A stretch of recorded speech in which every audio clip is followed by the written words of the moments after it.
The chief lawyer has access, they can't access patients. Even though she said she works at the school district where they have. It's one of the things that we're working on, like the rolling out the guest access again. It's one of the things that's being worked on. It's just, we hit some snags right before the break. So it shouldn't be a problem much longer, but it still is an issue. Well, I've got. We've got. Is it film or is it on film? Live?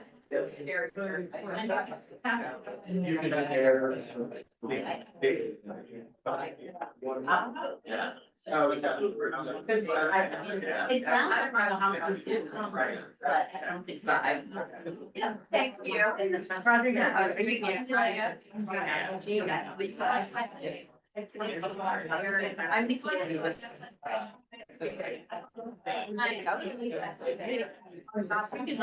the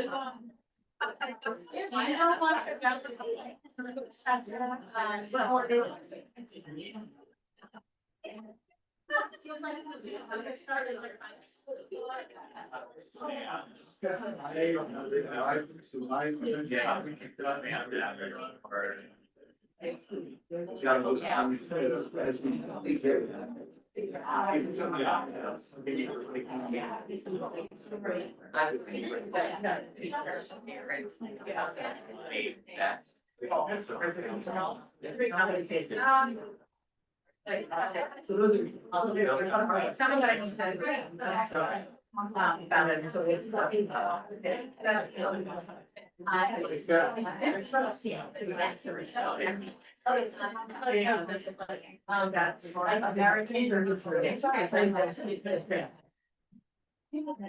Yes. Yeah. That's what I want. Yes. Yeah. She good? Yeah. So these are.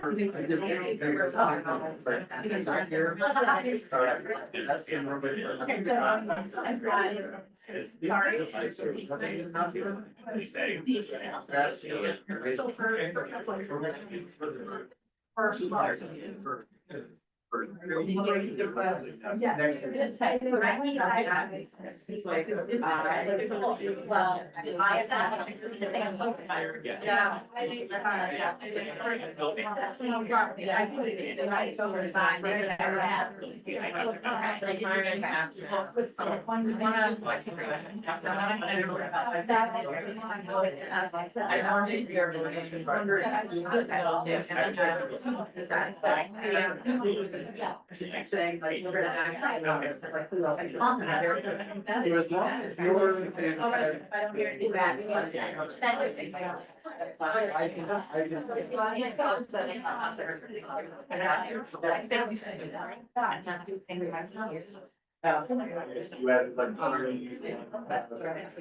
Yeah.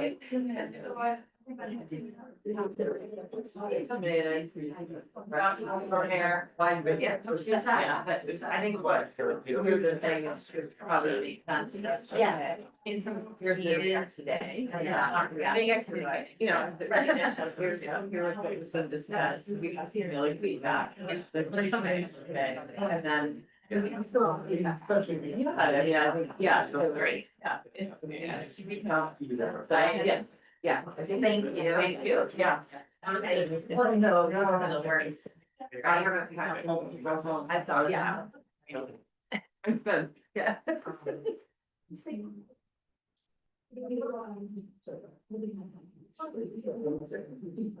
I know the sweetest one. I would do that, right?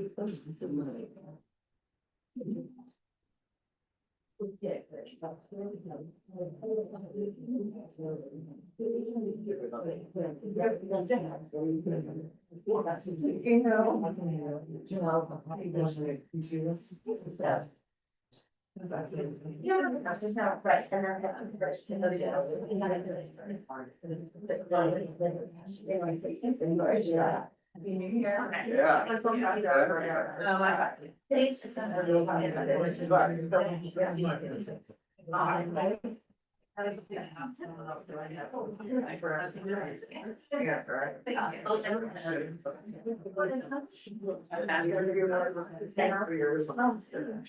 thanks. I got her, but yeah, that's what I.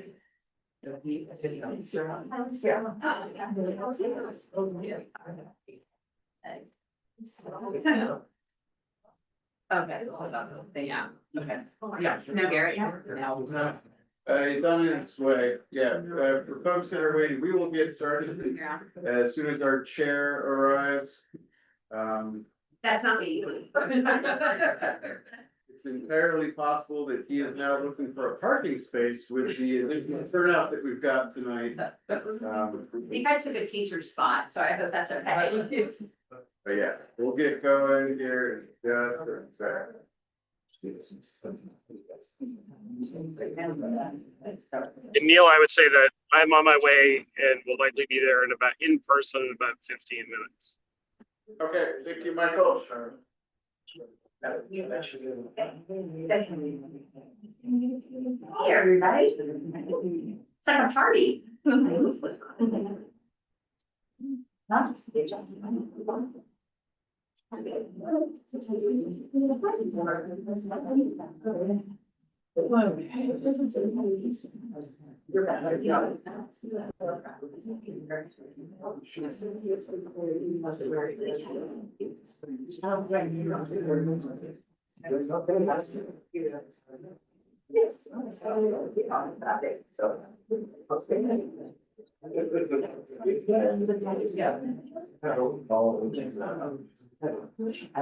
Super favorite, yeah. Okay, we're free band first. So you can't see me. Gina, okay, right now, yeah, I'm eating that.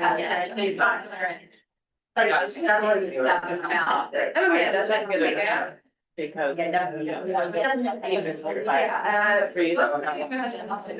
Drop off the other day. It's really good.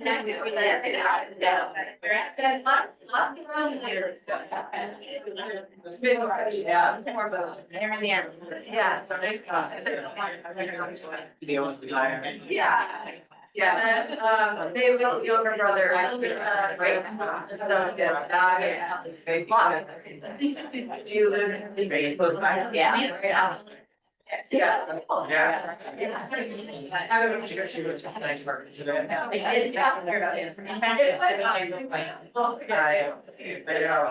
don't want to show that. Yeah.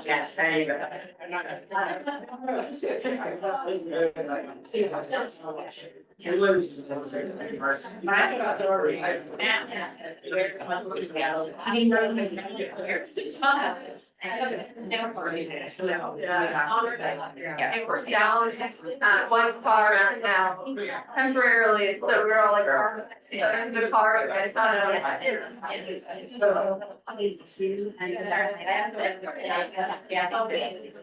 it was my pretty well song. Yeah.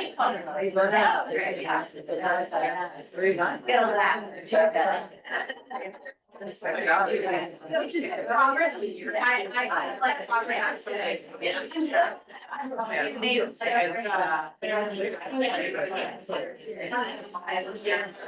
Did you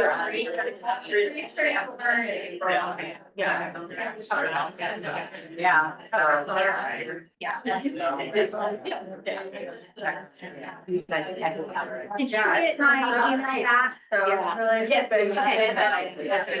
6:30. Okay, good. Yeah. Did you? Perfect. It's all good. I just yeah. When you said that you saw that it was canceled, I was like, no, that was the special meeting got canceled. Yeah. So I emailed and I was just like, yeah, because it's.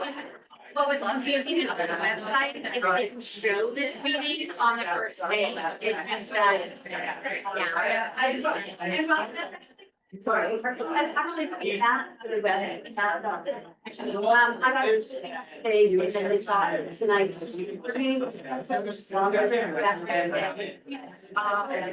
it's those ones that showed up in the first. calendar, you know what I mean? Like you have to see this, and if you didn't, like there's a difference between a special meeting and a regular meeting. So yeah, she showed up, she goes, I think it's canceled, and it's like, so then I looked, that's fine. And so anyway, like. You sign this. You're right here.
It's all good. It's all good. Because I'm I mean, so I should bring her up at 5:15 because it's your bed. But the way I was gonna say, what did I miss? I was but yeah, I was like, I just, it's what you guys have that. Yes. Yeah. No, yeah, so he has some text it, he'll do that and put like another time. He's something like that. He'll get, you know, it's like a second. And I got kids on and some like on, yeah. Yeah. Michael's on. So, you know, I didn't sound like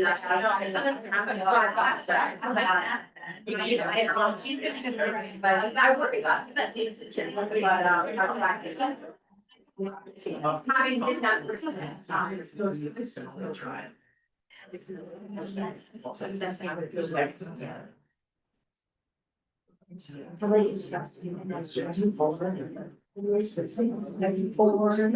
I'm not much, and so.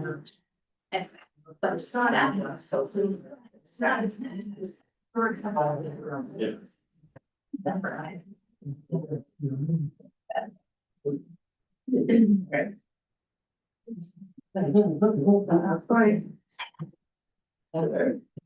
Women's quiet space is some story. All right, thank you all for joining. Why don't we call our meeting to order while I log on? Sorry, I didn't call it ran late this afternoon. We'll call our meeting to order when we call it 6:45. We'll skip 5. My system is like this.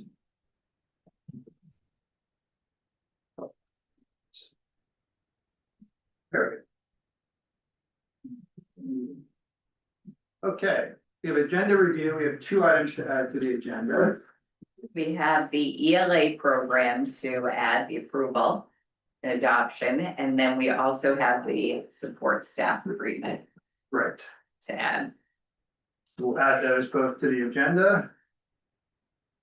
Do any other agenda items to add? Actually, really, did Ryan already add them? Yes, we'll put them in earlier. yeah, we'll put them, we'll light them up now. Okay. All right. Any other agenda items? No, okay. Well, I think it was Michael online, just so we're aware. I haven't joined yet, but Michael, is he, I heard Michael was his able to voice. hear us and all right? Okay, so. Okay. All right, at this point, we move to our portion of the meeting where we. Hi, Michael. All right, so Michael Costa's on. From the road, he had a meeting this afternoon as well. All right, public may address the board.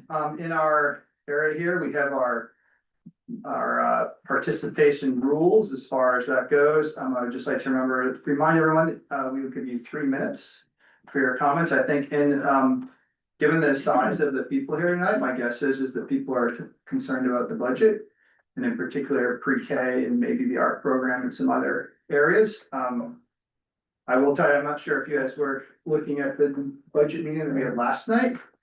One of the things that we've been focused on is trying to get. So we started out this year with about a 9% budget increase, just year over year. And then when we start layering in what could potentially come down from the state numbers, which includes our ADM, which is our weighted student count, as well as the yield number. That's how we end up with our tax rate. So point being that, based on our early indications of our ADM number, so you may recall that Act 127 was resulted in about 28% tax rate increase with nothing else, just from the act. Okay, that was what was projected for Norwich. And it was, and that's without any increases to our normal year-over-year budgets.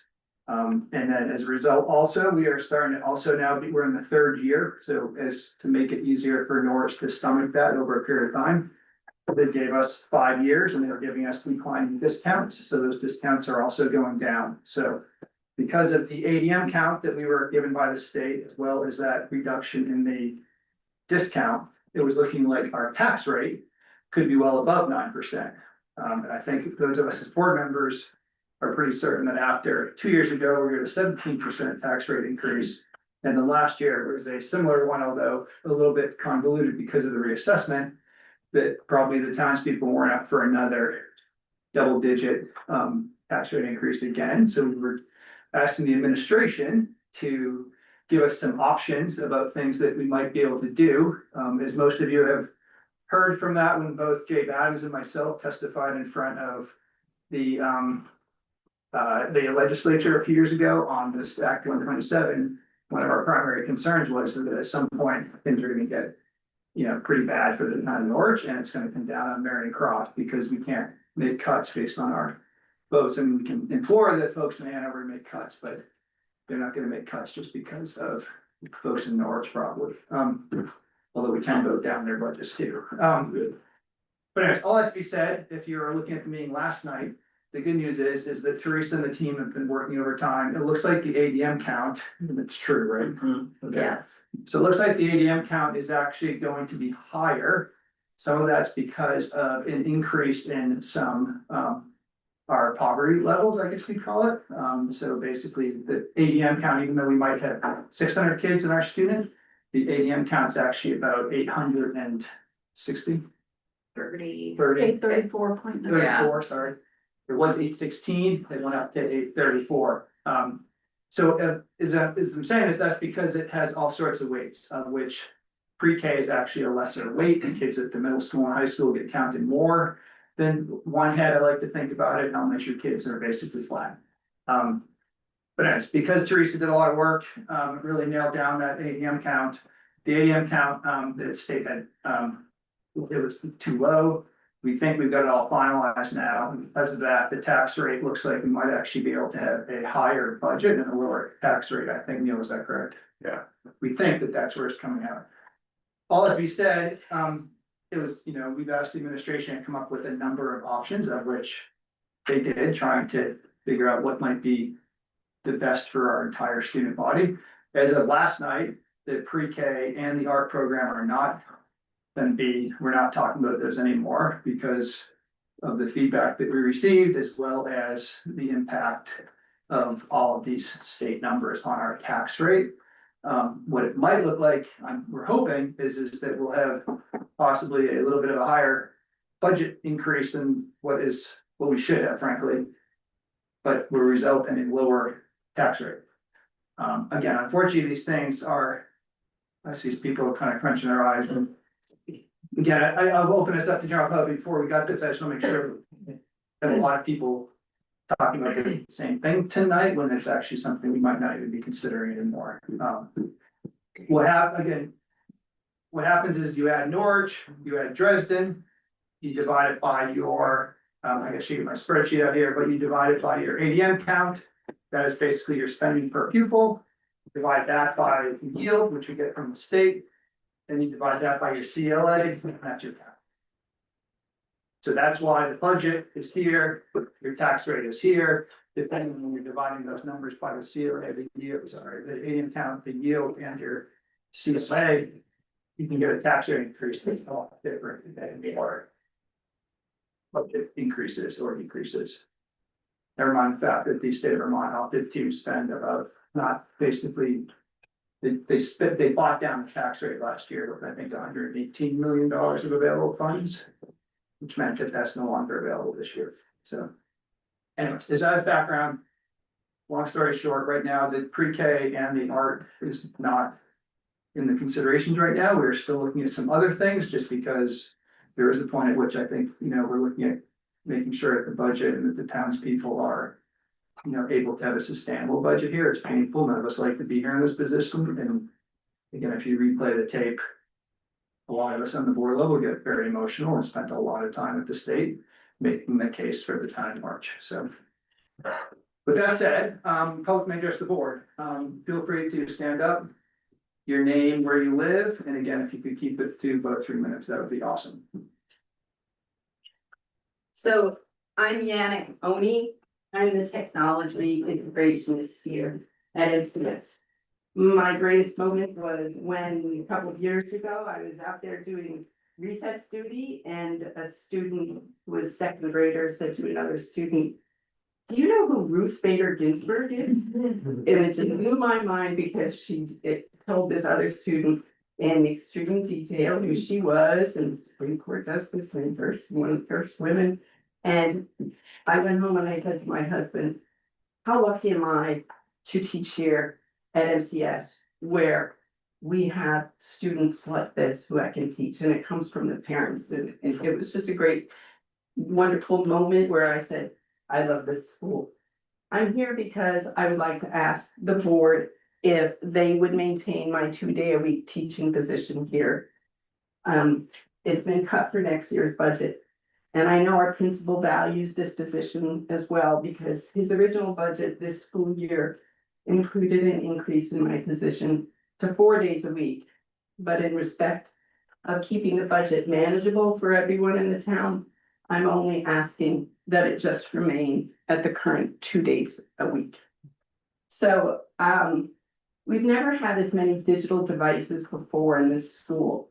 When I first started in 2020, we had just a couple, like the grades shared Chromebooks, but now we have one-to-one Chromebooks. We have all these fancy spiffy view boards, which require knowledge of software. And it just has really increased, I would say, at least threefold here. So I'm a little miffed why this position is considering to be cut, is why people think that it should be cut. I want to say a lot of things, but I'm going to try and make it short. It's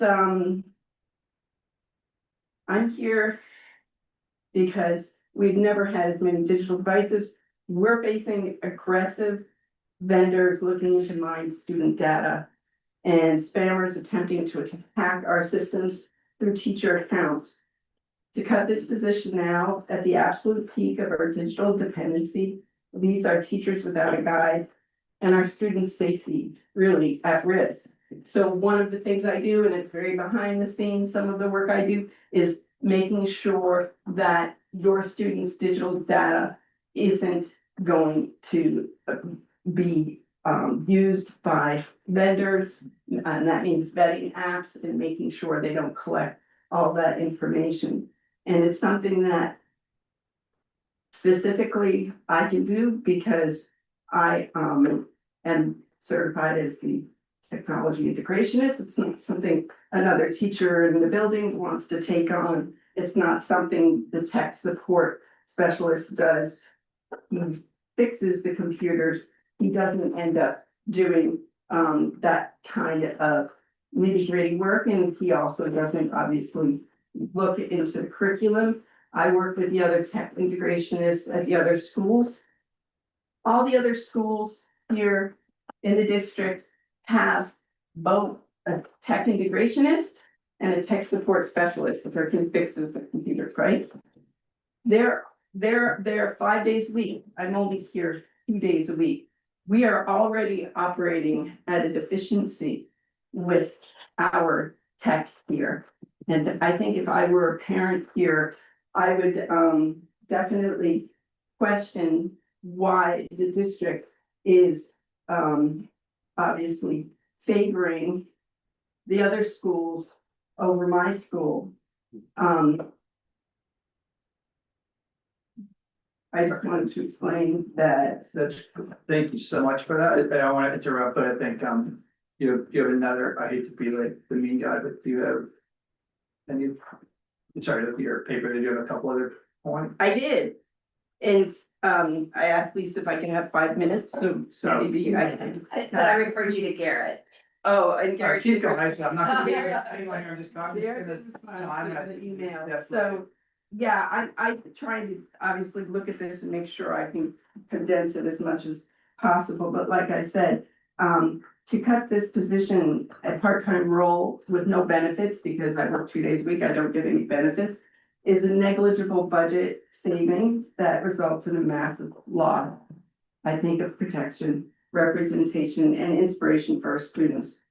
In other words, I provide a lot of bang for your buck, and it's one thing where I would ask that you consider maintaining the technology integrationist position. I think that the townspeople would appreciate the opportunity to vote on the negligible budget increase in light of how important I believe my position is. Thank you. Thank you very much. All right, others with comments? And you can ask questions of me. Yes.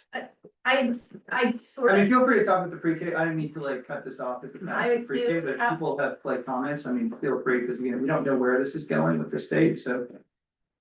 Go for it. so I do have comments, except it's not really the right time to make them because you did address the pre-K and the art, but that's not why I'm here. Sure. So you didn't address what's still on the table. Exactly, yeah. And I think that before I can make comments, I need to know what's still on the table. So could you Well, it's please? to say if there's other things that you've, because we're gonna have the budget presentation as the next, as one of the next items here, so we'll go through. Yeah, I just think that you made a very accurate assumption that I think a lot of people are here for those two pieces, but there are some of us who are here for other. Oh, yeah, well, if pieces. you're here for other pieces, let us know, because again, we take, one of the things that we talk through is listening to the public, right? I think I've sent a Yeah. few people emails, and the best thing that we get up is like, we're just townspeople too, so if people have ideas or comments. If you take public comment on I- everything that's on the agenda, or are you taking public comment now? I think that would be helpful for people to know. I would, let's take, Yeah, I'll just talk. I just, I didn't so prepare name, any. yeah, name and address and. Yep. Yep, My name's Laura Barrett. I live at 1328 New Boston Road. I haven't prepared comments and I always get emotional when I talk about this stuff, so, when I saw the message that one of the things on the table is special education services, I felt like I got kicked in the gut. Mhm. When I moved here from Lebanon 4.5 years ago, at the time, I overheard a then current member of the school board, not a current member now, but at the time say that people move to Norwich for a tier 1 education and we don't need to cater to tier 2 students. And I was horrified that a person who was saying I didn't belong here because my kids don't meet the standards that they think make Norwich. Fortunately, I couldn't even, I overheard the person, but I couldn't bring myself to talk to them because it was so offensive. But I haven't encountered that a lot until I saw this message. And it's like, it felt like you were saying the same thing.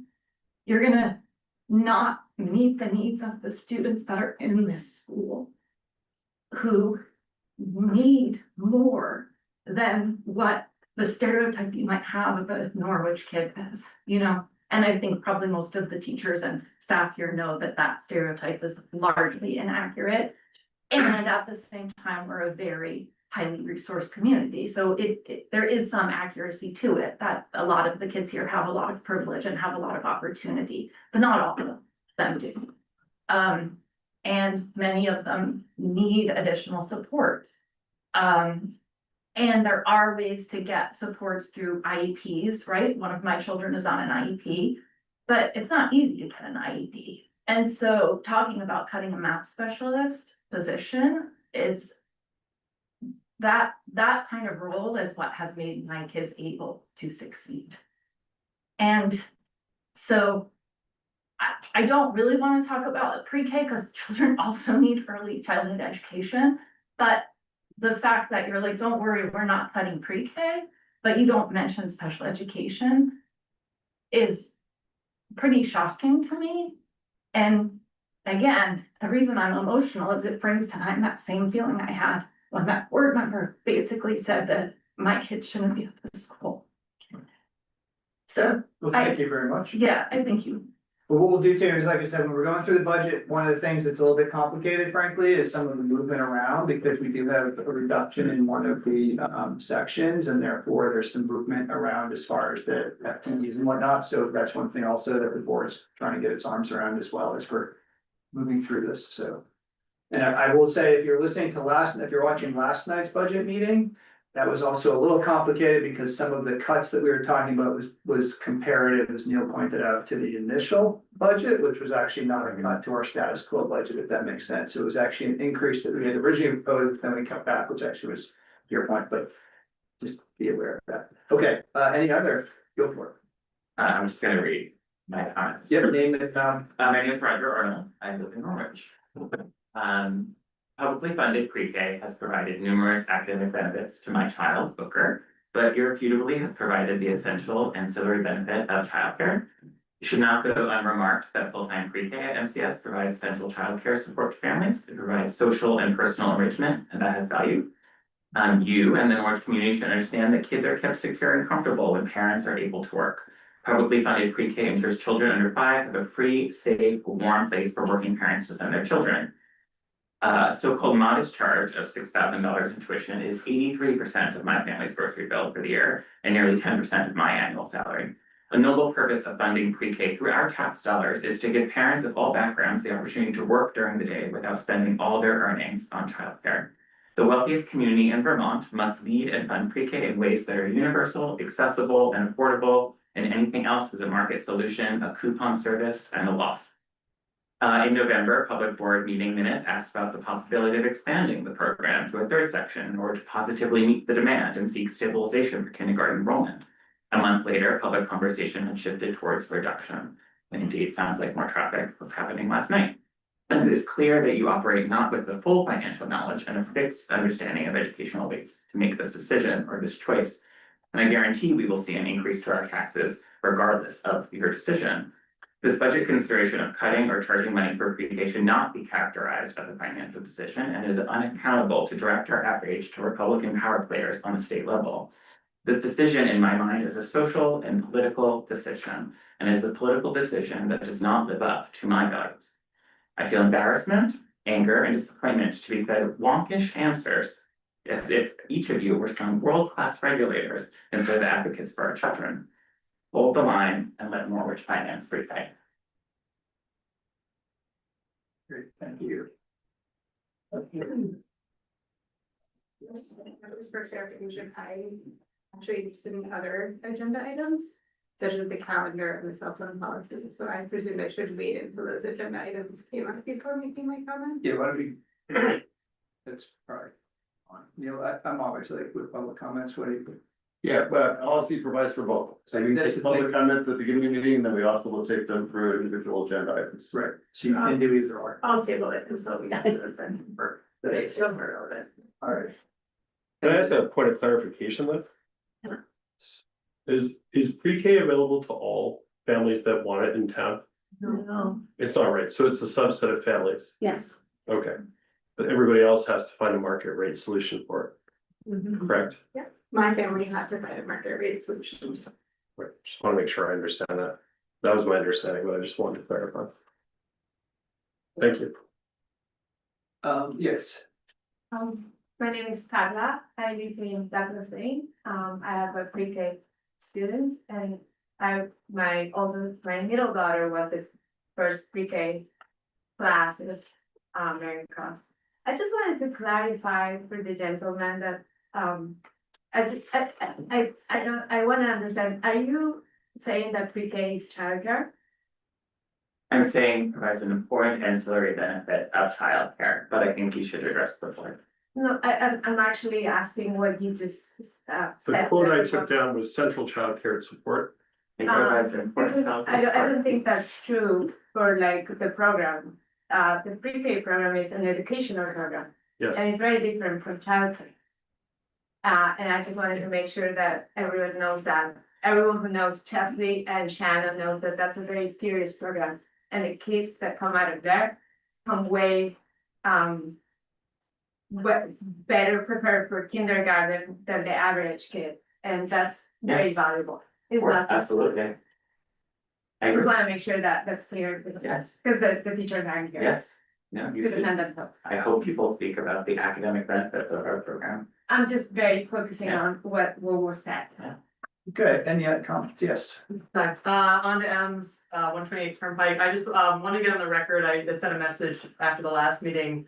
Just around access to these meetings and trying to improve that access so that it feels like it's open for folks, from the community to come. I think this is a great adjustment to have the materials for the meeting up on the board behind you, but I think, this is connected, I think, to the Wi-Fi shutdown in the school, but not having printed packets for people to reference when they come into the meeting, and then not being able to actually access the documents that you all are looking at while we're here, makes it really uneven in terms of how we can have these conversations. And I understand that that's not any one person's role right now to fix, but I just have to keep saying it because it doesn't, I think we might have some violations of how we run open meetings if we don't have access to the documents. And so I don't know how, I'm happy to help partner and think about it, but on all the school board meetings that I am a member of the administration on, we have printed packets and we have online access so that you can see all the materials, and it feels like we're at a real loss here not to be able to access those materials in real time. I cannot retain all the information and bring it in here to memorize, so. Right. The Wi-Fi is an issue, I never really think about that, but, yeah, yes. Hi, my name is Alec Hornstein. I live at 707 Route 132. I'm here because I care deeply about the pre-K program. I have a daughter in it right now, but I had a son who wasn't able to do it, who I applied and didn't get chosen. And he's in first grade now, and he's great, and like it worked out. It was very expensive to send him to a private pre-K program. And I certainly couldn't have done that if I didn't have the means that I do, and I worry about other people in the town who don't have the means that I do to be able to do that. I will also say that we moved here right when he was about 2, and I did not feel like we had been able to be part of this community until he started kindergarten last year. And I hear a lot from people, both here and sort of everywhere, that like this school is the center of this town. And bringing people in early and getting kids in to this building as soon as possible, I think is extremely valuable. It's just a really valuable thing that the school does with the pre-K. And I'm glad to hear that there's less of a chance that it would get cut. I think it would be a huge disappointment to a lot of people if it did. And I know everyone's taxes are going up because healthcare is a disaster, but it doesn't seem like the school's fault, and it seems like something that we should all just suck up and deal with because we're the richest town in Vermont and we love our school and we should fund it. Thank you. Any other comments? Yeah, thank you. Thank you all. I'm Brad Weibel from Kerwin Hill Road. And I just had a question. I know earlier someone mentioned that an additional agenda item, I think, is to vote on the approval of the ELA curriculum thing. And I know from 1 or 2 meetings ago, I watched the big presentation about it and it was all interesting. And I'm just wondering, is that a complete separate rubber stamp thing that's happening? Or is that part and parcel of the budget? Like, if we're talking about what to cut or not cut, is that chunk, and then every chunk we need to pay years, is that also up for debate, or is that sort of off the table, like we're just buying this program and that's it? That's just my question. I kind of feel like we need to, I'm okay addressing a couple of these things live, if the board is, at the last meeting, so yes, we could, and keep me honest here. The last meeting, we had a very long discussion about that, because what we learned is that you could actually do this in two pieces, and you could roll it out kind of, for half part of the school. And it became pretty clear that we would want to do it all at once, was, I think, the board's perspective is that kind of rolling it out piecemeal. Although we might save some money, it didn't really make a lot of sense to do that, and you're right, it is in the budget, right now, it's that we've got. And we also had made the decision to go with the more expensive one, which is a better product, again, keep me honest. And again, that's because of, this is a long-term decision, we want it to not be penny wise, pound foolish, I guess is the comment, so was that all accurate comments? Do you have any other? I can add Lauren or Tim, yeah. It's also been a part of our strategic plan for the past 5 years. We've incrementally gone through the curriculum, math, science. Now we've been working on the ELA piece for the last 2.5 years. So it's another way for us to align with the race pool and prepare students going into the middle school. So that's more of a big picture issue and part of our long-range planning and strategic plan. But yes, I have had emails even from board members that left and right of me about, if we're thinking about doing budget cuts, do we look at reevaluating this, so. And I mean, we can approve this tonight, I think, Taylor, there's nothing to say there, the problem here is we have to have this budget approved, just so people know, by pretty much. By the end of pretty much this month, which is why things happen really fast, and that's why we. Have, put the administration in a difficult position by saying, give us a menu of. If we need to do things, what are we gonna do? Sure. All right, anyone? I just have a really quick comment. Amanda Keevitt, Mitchell Brook Road.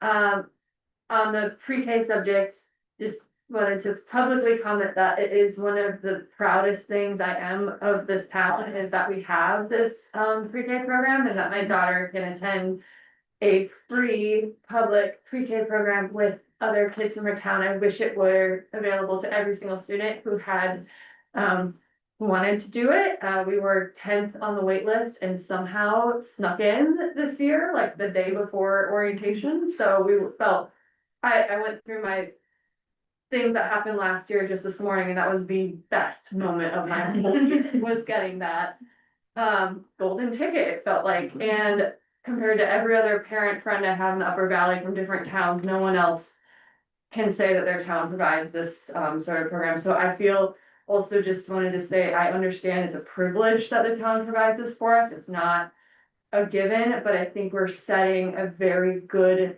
example for what I'd love to see the rest of the country, the world, be able to offer students. So I'm extremely proud of Norwich, and I just really hope we keep that program around for her younger brother, the next sibling, and all the kids to come. All right, yes. Becky French, Moore Lane, and 4th grade teacher.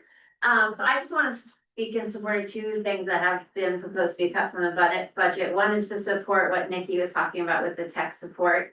My personal experience, I got a brand new keyboard last year. On the last day of school, I walked in at 7 o'clock and there it was being installed. I had no education, didn't even know it was coming, wasn't told how to use it, had no cable to connect it to my computer. And I'm using it now, and it's because Nikki has helped me with that process. When it stopped letting me log in the way I was supposed to log in, Nikki wasn't even here, but she did she's a Monday, Friday, she did the research online and came and spent an hour in my classroom until we were able to find another way to get me logged in. Like, we are being encouraged to be dependent on devices and then to not have support when you need to use it. And I have, everything planned and ready to go, and I can't get into my board. It's really challenging. So to me, that we're moving towards technology, but then taking away the support is frustrating, and it makes me wonder sort of how that's gonna manage, what's gonna be next year when I come in that day and it's, I can't log into my board. The other position that I really would like to see kept is the math coach and the math support. We have a new program. It's a complicated program. There's a lot to it. But like any program, it has flaws, it has gaps, and a program doesn't teach kids, teachers do. And I think having had a math coach who can lead book groups and help people tweak and develop units and adapt assessments and keep track of data with assessment. There's a lot that our math coach has been doing to make all of us better math teachers. And I think it's a loss to not have that person in the building. And, we're all in pretty good shape, but we're gonna have turnover. There's going to be times when people need to be onboarded with the new program. And to not have that person who is really math focused is a loss. I hope a lot of you have been to math night. It's an incredible celebratory night where we have 100 more people in the building celebrating math. And that's something that's been happening because of the time the math coach is able to put into it. So those are the things I wrote to the board, but just to speak and in support of those. Thank you. Thanks, Vicki. Yes, in the back. I'm Miller, not all, but from the, public points aside from the support for the pre-K. It's fairly universal. And I'm sorry if I missed this before I came in, but the third kindergarten section was also wonderful. Miss J is an incredible teacher. I'm not sure if she was the section that would be cut necessarily, but I cannot say enough glowing things about her and just the small class size that comes with having 3 kindergarten sections. So they promote keeping that as possible. The other thing, a bigger picture policy question, which is that out of Norwich has roughly $800,000 surplus that's just been accruing year over year. And I think I'm curious to what extent you all sort of interacted with the town in these discussions, because I understand it's a political balancing act, right? You have to like balance the tax rate, but everybody, many of them don't have students at the school or with everything to do at the school. But the surplus exists a little bit outside of that and can provide some cushion to fill some big gaps without the pressure on the tax rate. So I'm curious if that's. Yeah, I mean, Neil or others who weigh in, but the town surplus is not accessible to the schools. They're very two totally separate. We also have, if we have a carry forward, that's what's only one number we're trying to nail down last night for the revenue side of this, but the town is not available to us at all, unfortunately. It's their budgets. And that's probably like state statute or what? I don't actually know. I'm guessing. I'm looking at. Yeah, I mean, we're different municipalities. But yeah, we're all. I'm happy to try to use it, but. That's. Christian Spalding, I live in Church Street here, have a child in the pre-K program, and it's a good segue from Miller. My question is, and more a charge to this group here at large, is I realize the board is trying hard to keep the budget flat for tax rate purposes and benefit the town, but there's a lot of other stuff that goes into the tax rate. Stuff that this group can impact and vote on. I've heard people go to the select board, like there's a balancing act between the education budget and the rest of the town budget. And I realize it's not really the charge of the school board per se, but this group certainly can make know that we would like more money placed in the school board out of our tax rate, maybe less on like the new police cruiser or the new taser or spike strips that are currently on that budget, not for discussion with select, so. All right, thank you. Any other comments? All right. All right, well, thank you all for your public comments. Neil might kill me a little bit here, but maybe I'm over talking, but just so a couple of things that I've heard, I just feel it's important to communicate as we're going through this budget and as chair of the budget as well. So obviously the math coach position, a little history there. So that was originally funded with a grant.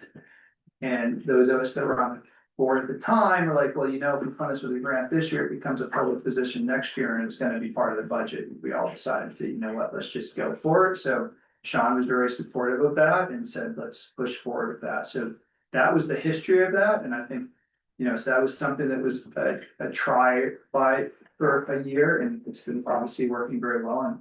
And that's the history of that one. I think the pre-K as well, just I think there's a couple questions around pre-K. So just if you're looking in the budget, so as a Vermont resident, right, that it's a statute that pre-K students have 10 hours of education.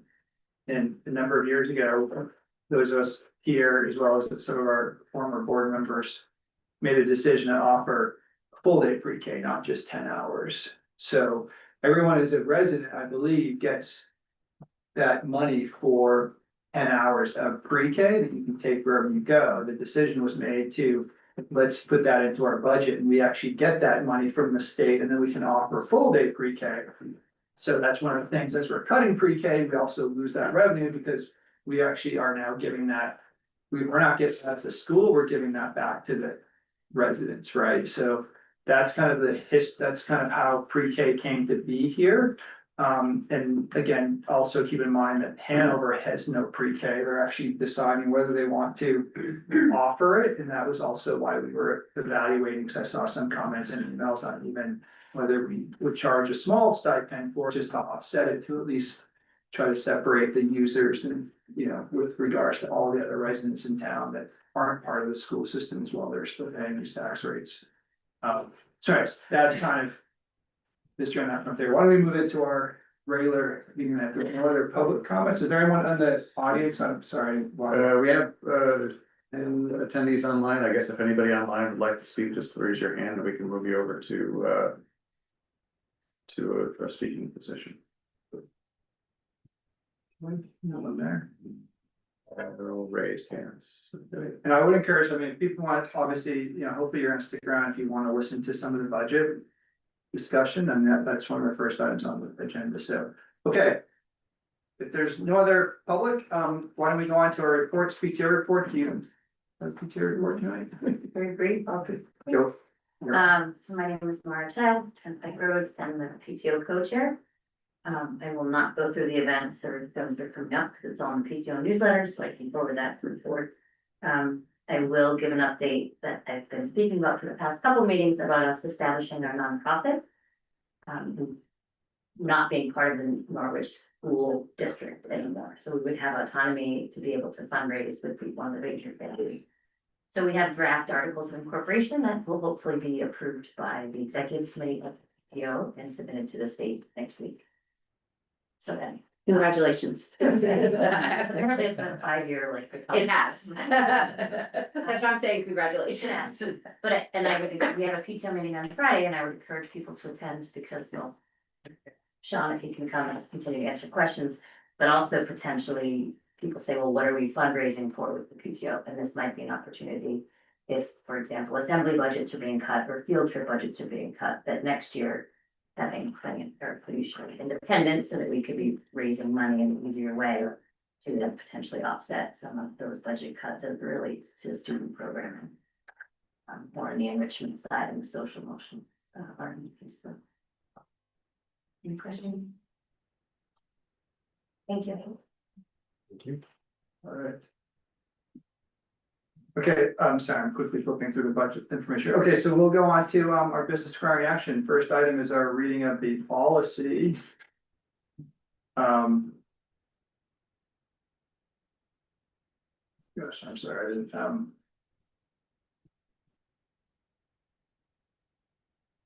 these are all that I did not have a chance to look at our policies before we came in there.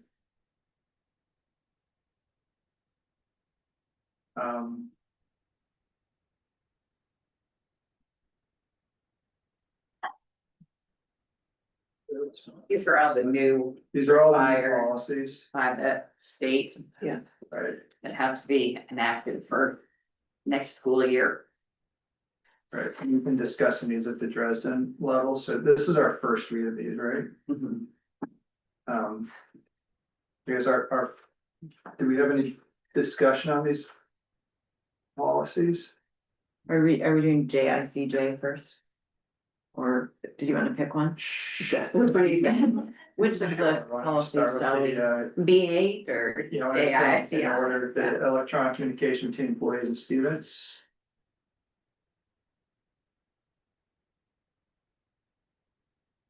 And this is an older one that's being updated.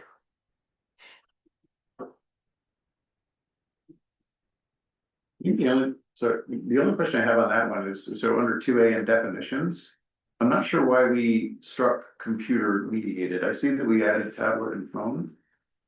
But I don't know why we would strike the computer piece of it. I'm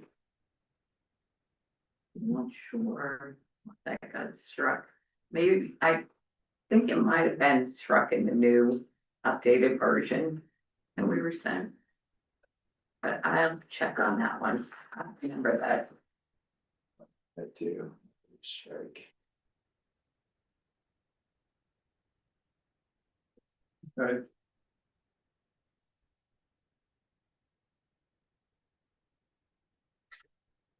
I don't have any thoughts or comment, remember, it's just the first, adding in some related to tablets and phones and a little bit of definitional. I just want to state an assumption I'm making that all of these then make us compliant with what the state of Vermont passed. Yeah. Okay, Mhm. okay. I was assuming that, but. Yeah, and this actually is an older policy. Right. It's been updated. But the Yeah. updates make it compliant, I guess is what I want to make sure that we're not approving updates and then have to go back and Now, do it again. Okay, that's why it's coming before you. okay, thank you.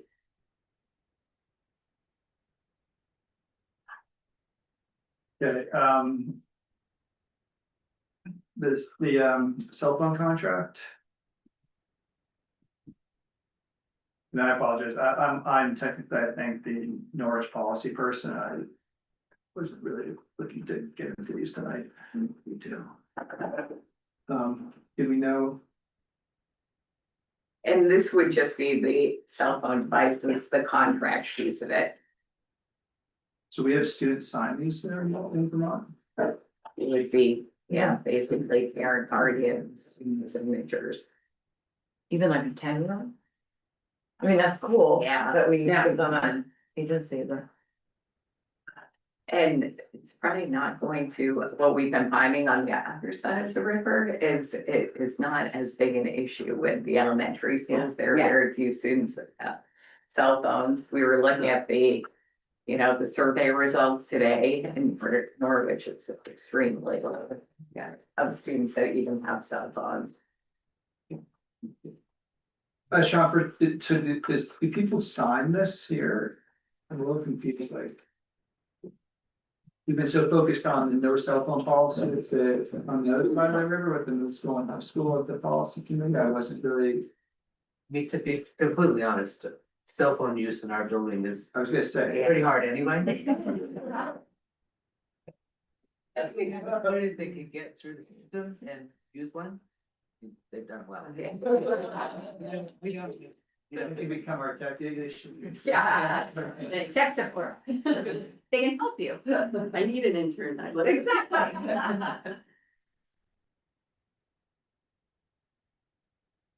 Okay. So basically for tonight, this is just a first reading and it's in compliance with the new Vermont laws. Yes. Thank you.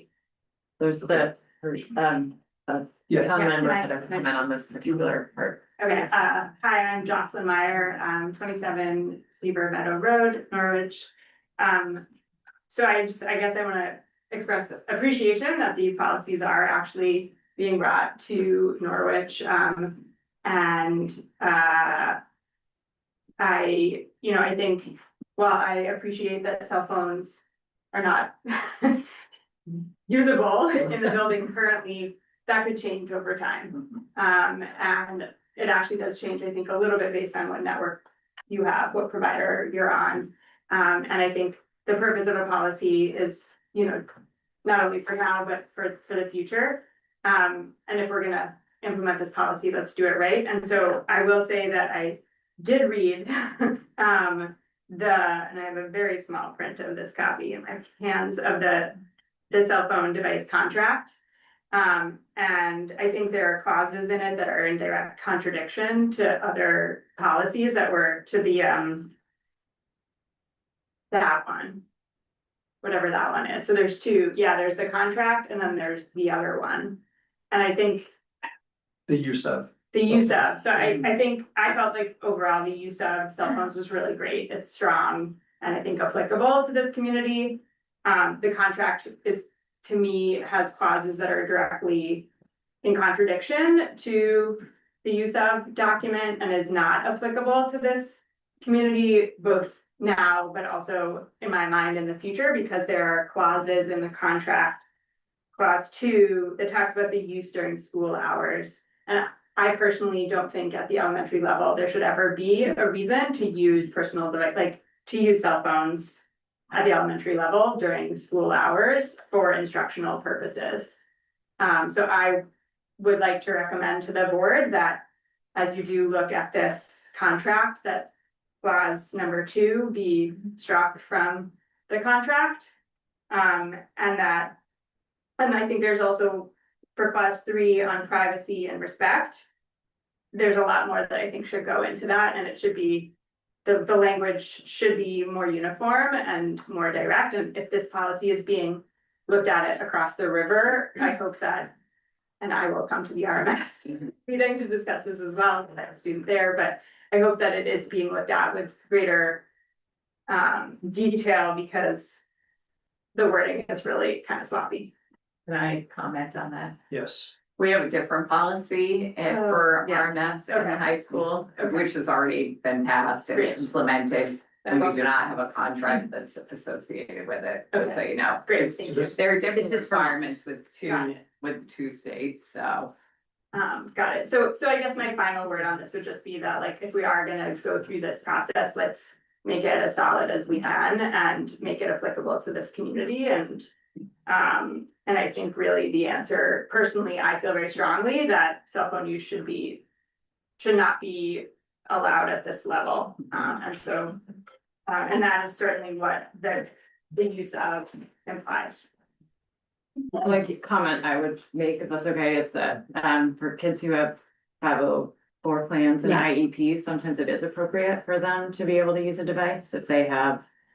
There are instructional reasons. I know we have that in the policy in New Hampshire, so I would just to be inclusive that language may not be for 95% of the students or 90% or 80%. There's a lot of kids. I mean, my kids I have someone on an IEP or a 504 plan series, and But do they use a cell phone for that, or do they use? I'm not gonna talk about my child, but I think it's appropriate to just acknowledge that. I know in the policy across in New Hampshire that that's included, so just. I can say to the school where I teach, many of the kids on 504s and IEPs, even like middle school, I have middle schoolers, they often use a cell phone for audiobooks. Is a very common use of, because it's better than being on it. You can get a better quality audio than you can through a computer, as I'm sure your tech specialist next to you will attest Yes, to, and it's so. true, and we do have a couple of students who use the devices in school, who, need them for special needs, right? And they can do scanning for text to talk, and Yes. they are useful for students who need them to be used. And then another point is often there's curriculum for internet safety, and you start it earlier than the kids actually are probably going to be using their phones. Yeah. Just so they're starting to talk about it. So it feels as if there are exceptions to all of this, and so we just need to be careful about making sure we are inclusive and respect our DEI policies, to be honest. There's a couple of comments, yeah. Hillary Robert, off the road, I also work at the school, but I think it would, just piggyback on your comments, I think it would be helpful to add in specific language about also like watch usage, because a lot of the fifth and sixth graders at our school, they don't have cell phones, but there are a number of watches that also can do some good things. With that specific language there. It's a good. I'm Matt Buck, Carpenter, 64 Carpenter Street. This kind of goes on that, if I'm correct, and sorry, I cannot read that far. But this is a personal device policy, not just a cell phone policy. Yeah. And I always always wanna make sure that those are not, it's not segregated out as a cell phone policy, because personal device policy goes to that, like the number of. I was a teacher here at one time, and even 3 years ago, kids would be playing games on their watches while in school. Or communicating, and parents want to get a hold of them, so it's a larger aspect than cell phones. And then Lisa, this kind of adds to your point, I think if I do think if there is some. This is where I think schools and technology is a little bit behind in how we cooperate with this. I do believe that if a student has a need that they need to have an audiobook on tape, that they have a need read to write. I do believe that the school should be providing those devices. So that's where for quite a while, we've got away with kids having cell phones, bringing their own personal iPads. And that's where I think if there is that technological need for something, that the school should be providing that as part of their learning and a device, which circle back to Ms. Owens' position. You know, a teacher can't come up with that, but somebody in that realm of professionalism can come up, so a parent still doesn't have to pay how much money for a cell phone for their child to be listening to an audiobook. So that's just clarification on that I think is bigger than just this. Thanks. All right. Good. Maybe I'll kind of arrest this conversation quickly and move to the other policy, which is actually the cell phone policy, which you probably should have started before the contract. Again, having read this actually, I wish we actually did this before we were doing the one on the other side of the river, although we also over there had a few more stipulations from the different environment, quote unquote, with the capital E.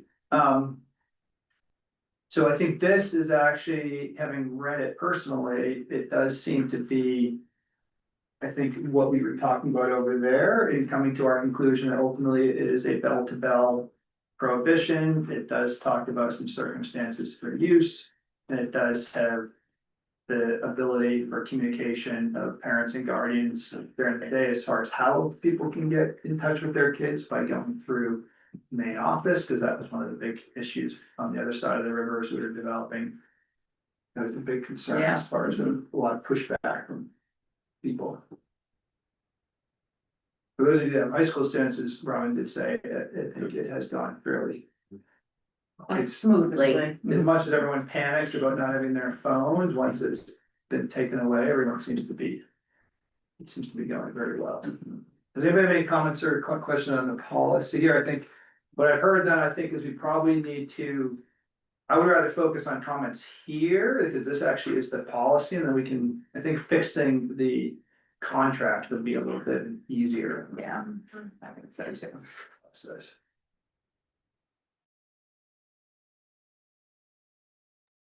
So the policy we see here, is this largely the language from the AOE? Yes. Change, okay.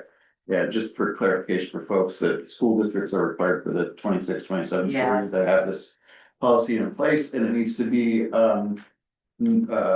as strict as the model policy from the Secretary of Education. Yes. And so what we're looking at tonight is essentially the model policy that we got from the Secretary. Exactly. I mean, maybe just to echo, Mr. Buck's comment on so I thought this policy was quite strong as well, just echoing your sentiments, Garrett, and maybe when we are strengthening it is under the definitions is to add personal devices to the definition of cell phone. I'm that's here, so that's not typing, but yes. Okay.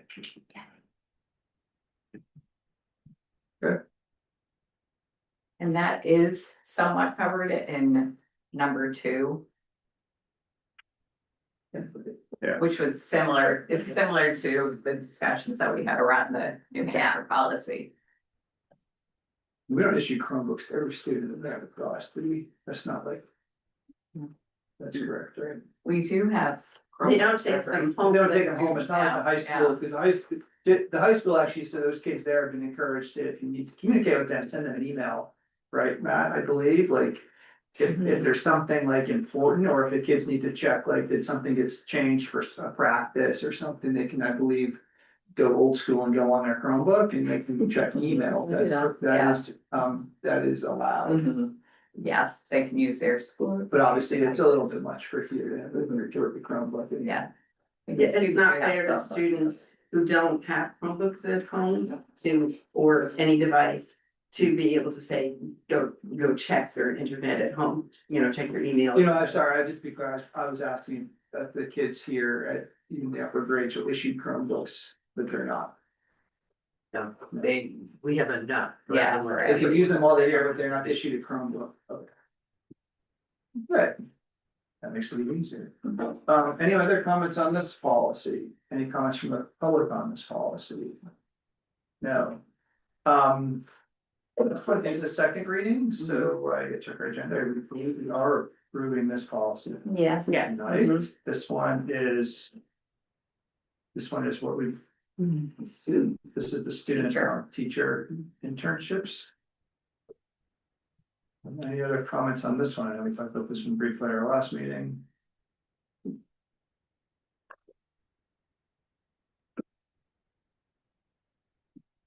Not for me. Nope. So we'll be approving this one. Okay. All right, why don't we move on to our next item then? This is gonna be the budget.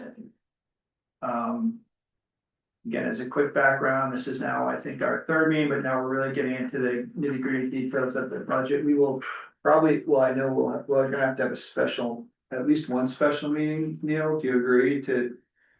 As this gets refined further, because, so just as a quick background, last night at our meeting, we frankly spent most of the time in the meeting, not so much digging into the budget, so if that's why you hear us asking a lot of questions tonight about the budget now.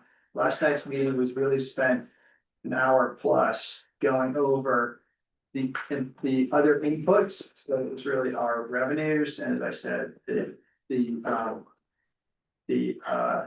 ADM count, as well as trying to figure out exactly what the implication is for an increase to our tax rate, regardless of the. We figure out what the tax rate implication is we have the budget moving around. Teresa, do you want to, so maybe we can go through here with regards to all the files that have been currently loaded, right? Is there a tax rate? I see the.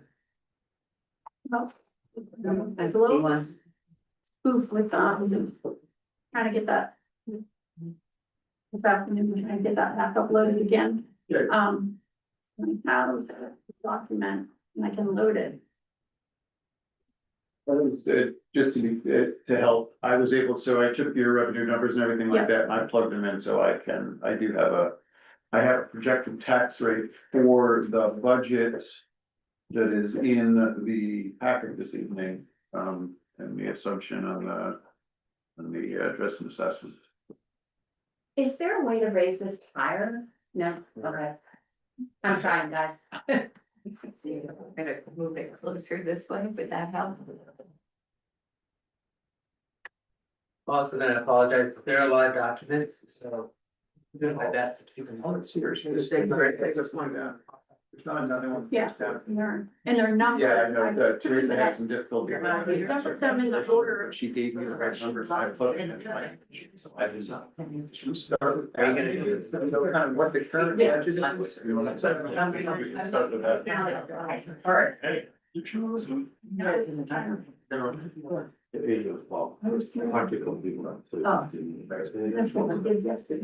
I'm just making sure. I'll get my agenda vote on, so this is the one that's 878. and I was sort of feel.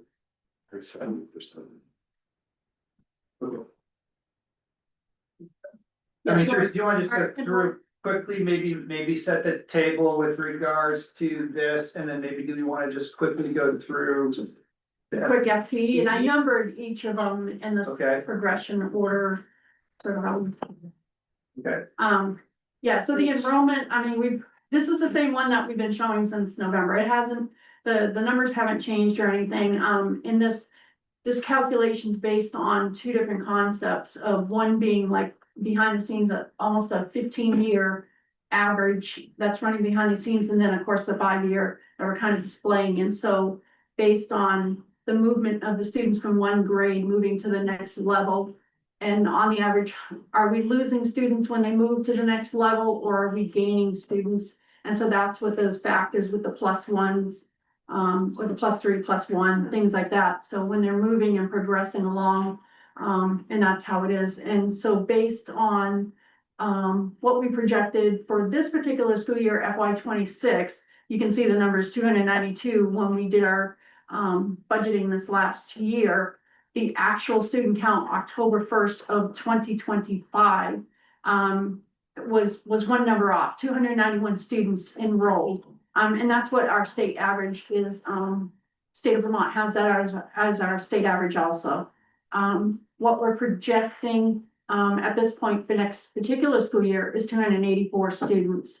And again, that's based on sort of like, I'll just use an example, grade 5, you'll see sort of in the orange that there's 33 students in grade 5 this year. But the average that's been happening is that we've been gaining 2. So the projection is that in next school year, we'll have 35 of those students. And there's certain, the pre-K again is based on what we know for students being enrolled in programs right now and everything else. And then what we commonly might lose or gain.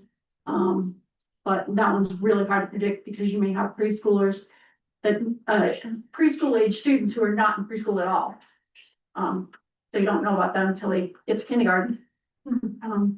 And then the bottom section is just basically just a statistical, solely statistical, looking at data saying that if the state says this is what the common average size of the student is, student class size is, and you maximize it, this is what you could potentially project for the amount of classrooms, I think you guys call them sections, that you would need in the teachers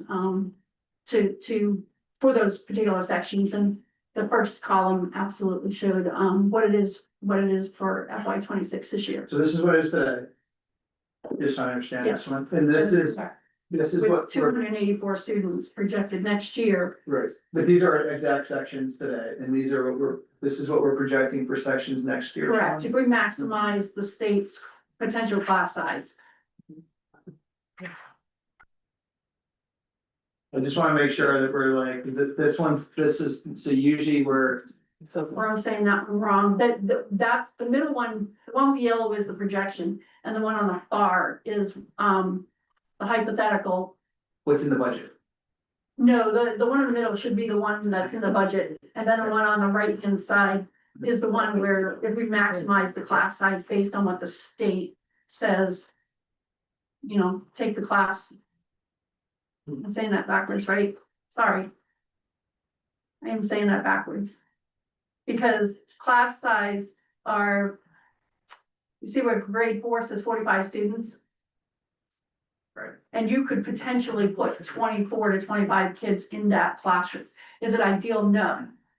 But you could potentially do that. So that was based on, you could have 2 sections. That was probably good. But the reality is that you have in 3 sections. Right, but this one could go down. Correct, yeah. That's the hypothetical if you use the state's maximizing class size. And again, that's, yes, yeah. Okay, but this one here's the, anyways, I don't even wanna spend too much time on this, cause I think what happens is, so Sean, are any of these our actual projected sections? So the part that is accurate is the number of teachers. There were 19 is correct. Yeah. The configuration of where they fall is not correct. It's different. Right now. But that's because these are projections based on that table above. Okay. Right, strictly strictly statistical thinking from that end of it, not what you really have for your FTEs and where you put them. Okay, and I'm sorry, what's this one for then? And that one's again, if you're taking the class size based on what we commonly have, which is if you look at the actual FY 25-26. Okay. That is what how it is right now, like we're saying, the sections. And so if you use that same concept, you're still got the same 19 sections and stuff like that. You're just shifting around, the FTEs, the teachers are being shifted around based on the class size and needs. Okay, so what we do, just for the public's purposes here, is we really rely on Sean and his team to right, so this is this year, so what you're saying is obviously it's a step, right? So this person, this class here is now grade 2 in this year, right? Grade, so that's why you see. I So, think there's actually an error in that actual. Yeah, there's only grade. There's only two. two classes. First 3 classes. We're I'm sorry, these are, So I think again, if you look at the bottom, there are errors in this calculation. The thing that is correct is the number of students, the number of FTEs.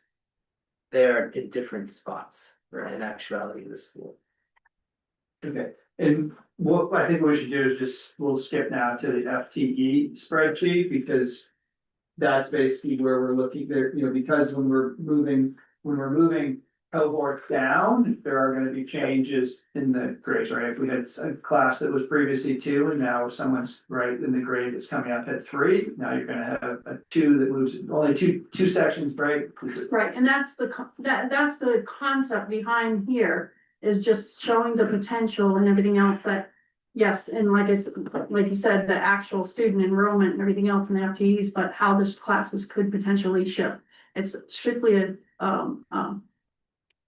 looking at it from a data view. Maybe we could, I'm sorry, yeah, I don't raise my hand. Maybe I feel like we might all be getting confused.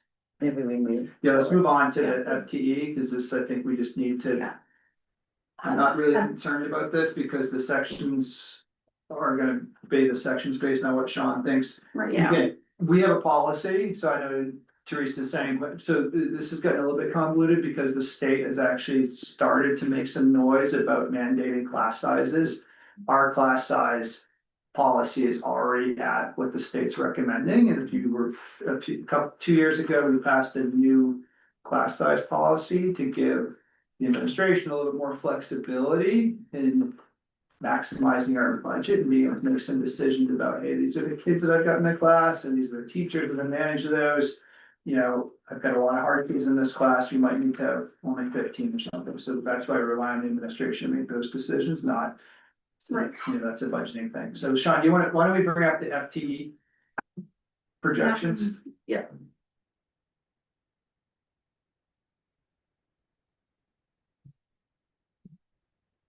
And so this was just literally updated since our meeting yesterday. Just so everyone's clear, so this is what we have today. That's what was approved based on last year's budget. Right, and is there anyone here, Sean, that we don't actually have hired because we approved it in the budget? No, we're fully staffed, okay, so all these people here, okay, and then we had proposed this, and these are the changes, so I don't know, to research, Sean, which one's better to go through this, do you? Right, Sean. Okay. And again, these are where the budget stands now, just so everyone's clear, this is what, so if you look at the budget that's in the data room here. This is the budget that is showing $8,782,845 or a 6.15% increase, is that correct? Yes. Yes, so again, when we have the next part of the discussion here, which is what Neil is gonna go through, which is what we spent most of our time on last night, is what does this tax rate look like? This is what the budget is that we're looking at now, we're gonna know what the tax rate looks like, and this is what is reflected in here for changes. So I'll take a little time because it's complicated. Nothing is easy to look at with this. Regular ed teachers, you might think those would be classroom teachers, but that includes classroom teachers, interventionists, special teachers all fall in that category. So I'll just go through and tell you what's different. So what is different about this is that we moved some people around. So next year, in actuality, looking at the kindergartners coming in, there are 31 that we have a pretty good count because we know who we pay for to go to all the outside centers, plus the kids that we have here. So there's 31 right now. We may get a couple others, but that really doesn't warrant three sections. The kindergarten teachers themselves have said that's too few to have. So this budget reduces one position in kindergarten. The other thing to think about is it doesn't necessarily mean a kindergarten teacher. So the teacher contract works in seniority. So it's whoever some of the last people hired are the first people that would would lose their positions here, so. And it's complicated because we've hired people in clumps, we had 4 people last year. So just when you're thinking about it, it doesn't equate 1-to-1, like a kindergarten position being cut doesn't mean that teacher, because it flows down a little bit. We added back in from last time, we had 2 classroom teachers that we were reducing. We have a grade in first grade right now that has, like Garrett said, it's not all about numbers, sometimes it's about the characters in those classrooms. And we have a few that could use a little extra care and have some needs that might need a little bit of a smaller class size. So we did add back in so that we can split that group up, and just give them some things that they need that we're not able to do this year. So you talked about the special ed position. We're not cutting a special ed position because our numbers are dropping. We have some kids moving on to middle school that have pretty robust IEPs. So we can cut down a half of a special ed position and still provide what we need for people here. So I just wanted to make sure when I talk to. Thank you, Sean. Yeah. I'm so sorry, the regular ed teacher that we're adding, is that, use the first grade? We'll go to, Which one is it? We'll go to second grade. Second grade, okay. So this other piece that's reduced. Right now, we have 2 positions. We have a person who does a part-time interventionist position and a part-time special ed position. We have another person who does part-time math coach and part-time math intervention. Each of those positions are losing a chunk. So the math coach person the math coach part is going away, but the intervention is staying. The special ed position is going away, but the intervention is staying there. So we're putting those 2 pieces together to be this 0.6 and 0.4 tutor. We're losing a special ed, part-time special ed, losing math, that's still taken out of this budget. But we're putting those intervention parts together so kids will still get the intervention part. We are. Sorry, Sean, where's the math again? The reduction in the math. That's the, we go to tutors and math interventionists. Could be right. Yeah, and they're next point. But it's this one here. If somebody was moved, it was, you'll see the comment down below where it says move to teacher FTE. Move 0.6 special ed teacher FTE to regular ed. That's the, when we say academic support, the current, no, where's the? The second line, it's absolutely. Yeah. And remedial tutor, like more, that, yeah. Yep. So the math group part should be noted up here. Okay, that's the math coach. Is the math coach the 6.6 plus the 0.4? For math coach? So there are 2 parts missing right here. It should also be on here that up in this regular ed part, that the math coach needs to be put there, that we're reducing it. Okay. The special ed part needs to be put there, that we're reducing it. So that's something we'll have to add into this part. But we're reducing it and we're adding one as 0, and then we're reducing, but this is still. Correct, because if you reduced one teaching position, but you added one in, then we get the net effect there. Which is flat. And the reduction, you'll see down, the 1.2 includes the 0.4. So when the 0.4 was reduced from there, moved up to the teacher section, you didn't change your FTEs, all you did was shift them. And then down below, when you've got a 0.6 special ed teacher moved to regular ed section, again, you didn't change your FTEs, you just shifted them once again. So that, those 2, the 0.6, 0.4 equal the 1.0 teacher that was theoretically added. Which is all of these pieces Right, over yes. here that's adding up to the total Right. FTEs, do you see that? Yeah. So this is the loss of the special ed teacher, the 0.6 piece of it. Right. But that person will. Right, and so I noted that Get that moved. person was moved to regular ed teacher up top. And up top, I noted that there was a regular ed teacher 1.0 added, and that it came from the special ed 0.6 and remedial 0.4. Okay. Sorry, Sean. Okay. We are doing some moving of a position, so we have some Medicaid funds that we were notified have been collecting for a bit and need to be spent down.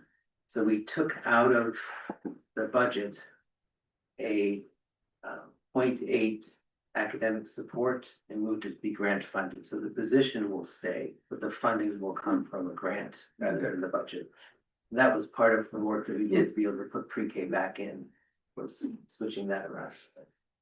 And when we say reduced by 0.8, is that here? Because it's gonna be grant funded, right? So I don't wanna give It it. is reflected in that. Okay. Yeah. Point. Yeah. The technology teacher, Nikki spoke to that piece, is taken out of this budget. What does reduction in classroom needs mean, Sean?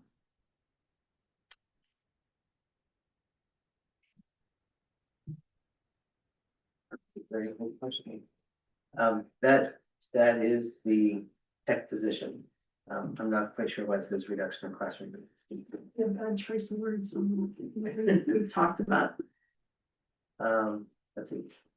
Special ed teachers, this is the reduction that we talked about, the 0.6. And again, that's because we don't have the need, because the student need's not there, right? So the special ed students are not here, so we don't need the special ed teachers. But good. Special ed assistants, that is a reduction because we have a student in 6th grade who's moving on. Okay. And we don't provide the ed assistants to the middle school.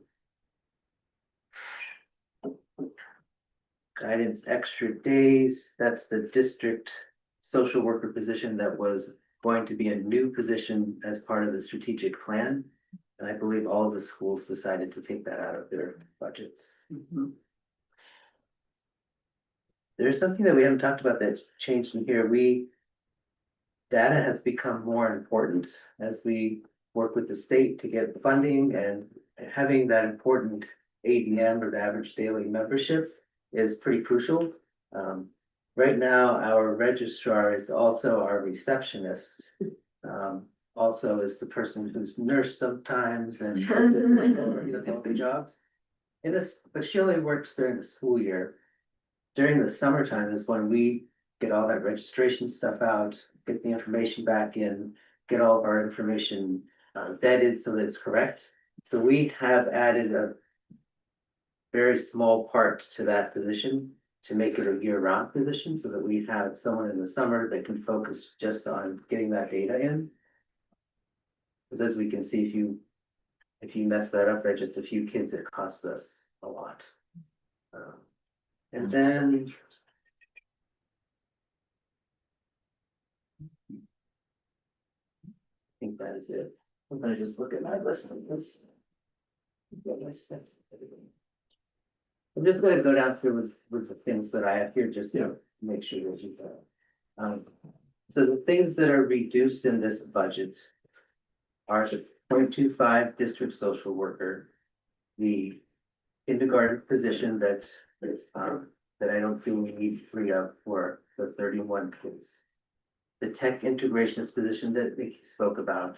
How much is that? That's a point. That's a 0.8. My positions. It was put in the budget as a 0.8. for next Oh, year. yeah, so really, I'm just asking that it remain a point for. This special ed position that I talked to you about, there are some smaller things that were alluded to in the PTO report. So assemblies has a $6,000 cut, that's about half. And those are things like when we have a presenter come in, anyone who's had a 4th grade knows that we do Japan, the big Japan unit, and we have presenters come in. That would be some of the things we would ask for funding elsewhere. Field trips has a $12,000 cut, which is about roughly a third of what the field trip budget was. The technology equipment has a $20,000 cut. Some of that we're going to be able to absorb this year with some grant funding that Lauren has that will purchase some of what we were going to purchase next year. The .4 math coach. We cut $18,000 for site improvements. We have some rooms that still have asbestos in the flooring. We've been in the 2 pre-K rooms. They're really beautiful right now. We had that taken out just under those, and we had planned to do 2 more rooms. We decided to put that on hold for a year. And then we had put in the budget a second building substitute. Even though I know all of you want to be substitutes, you don't show up. Sometimes when teachers are sick or need to be out, our staff is stretched pretty thin to still make schoolwork. So we put in a second building sub. We took it out. We will continue to work the way we are. The things that got added back in, we added back in a pre-K teacher. We added back in the pre-K education assistant. We added back in the primary teacher that will go to 2nd grade next year. We grant funded the interventionist position out of Medicaid funds, and we added back in the .2 of the art position. So I think at the very end of our meeting last night, Neil asked the question, and unfortunately it was getting to the hour where people had other things. Can you now do the next part? So you kind of had where we started, right, minus, plus, and then what it equals. So I'm looking for the equals, because basically where we are today, what we're actually cutting. So because just to be clear, some of the things that Sean just said, we're at like the building sub. We don't have a building sub today, but the idea was, this is the original budget, the 9% plus budget that we saw in November, was kind of the wish list. So when Sean says, oh, I took this back out of the budget, he's not cutting today. That's what I want to ask now is what are we actually losing today from what we have in the building today? Knowing that there might be that little bit of a complication because, for example, we've got the movement in sections, so we're actually taking a body and putting them into a better use. So the things that we have now, that we won't have next year in this budget, will be a kindergarten position. .4 of the tech position, because we already have .4 this year. The .6 special education position. $1,000 in assemblies. I'm sorry, point 6. Special education. Right. $6,000 in assemblies. 12,000 in field trips. 20,000 in technology equipment, but if you remember, some of that we're going to make up for this year. The .4 math coach. Okay. Am I allowed to ask the question now? 1 minute, I'm gonna Okay. give sorry, I'm kind of No, I don't commenting know. this, and I think Neil can, and then I was gonna give the board and the public. So one thing, so on that then, basically the kindergarten. But we're moving that person over, the actual person or not? That position is going to be on. That was the one we were gonna try to keep that position and put into the full, this building sub. Yeah. Right. Okay. Originally, we talked about taking that kindergarten position. Repurposing it, the Yeah. building sub and not having to reduce FTs, but because. Right, because things have gotten, okay, the .4 tech, and then the .6 special education specialist, that actually is the one that is not needed, we're reducing that because it's not needed, right? Right. Okay, and then the math coach, if I'm looking at this as far as. What we're really reducing from this budget, the kindergarten teacher would be nice to have a full-time building sub if we had the budget. Well, it would be a second additional building sub, because Is it we not- still have one. We have one, okay. Yes. So the idea So we're was, gonna is instead of reducing the FTE, we were hoping to keep that person and move it into, keep that FTE and add it as another building sub to give us more. Building subs to hopefully keep the classrooms operating more efficiently and keeping Sean from having to. Get up at 5 AM and figure if he can open the school every day. We'll always open the school. So the .4 tech is obviously coming out, the .6 special ed is actually not needed, so it's kind of a reduction, but it's actually because we don't need it, right? So we're not losing anything. Right. And then the .4 math coach. Those are, so we're kind of, and again, the kindergarten teacher, we're not. reducing that and losing a kindergarten section is because we actually don't need that section, right? Just so people are clear, we're not actually getting rid of a section, making some section much bigger. Now, we just don't need that because we don't have the cohort of kids coming through. The idea was that we were gonna keep that FTE and move it into a building sub. Because if we had the budget, why not keep more people in the building, right? Rather than having Sean have to wait for subs that aren't coming, that aren't answering the phone. Okay. So really, we're reducing the two things that we're really cutting out of the budget right now then. Are the 0.4 tech and the 0.4 math coach, right? And the assemblies and field trip.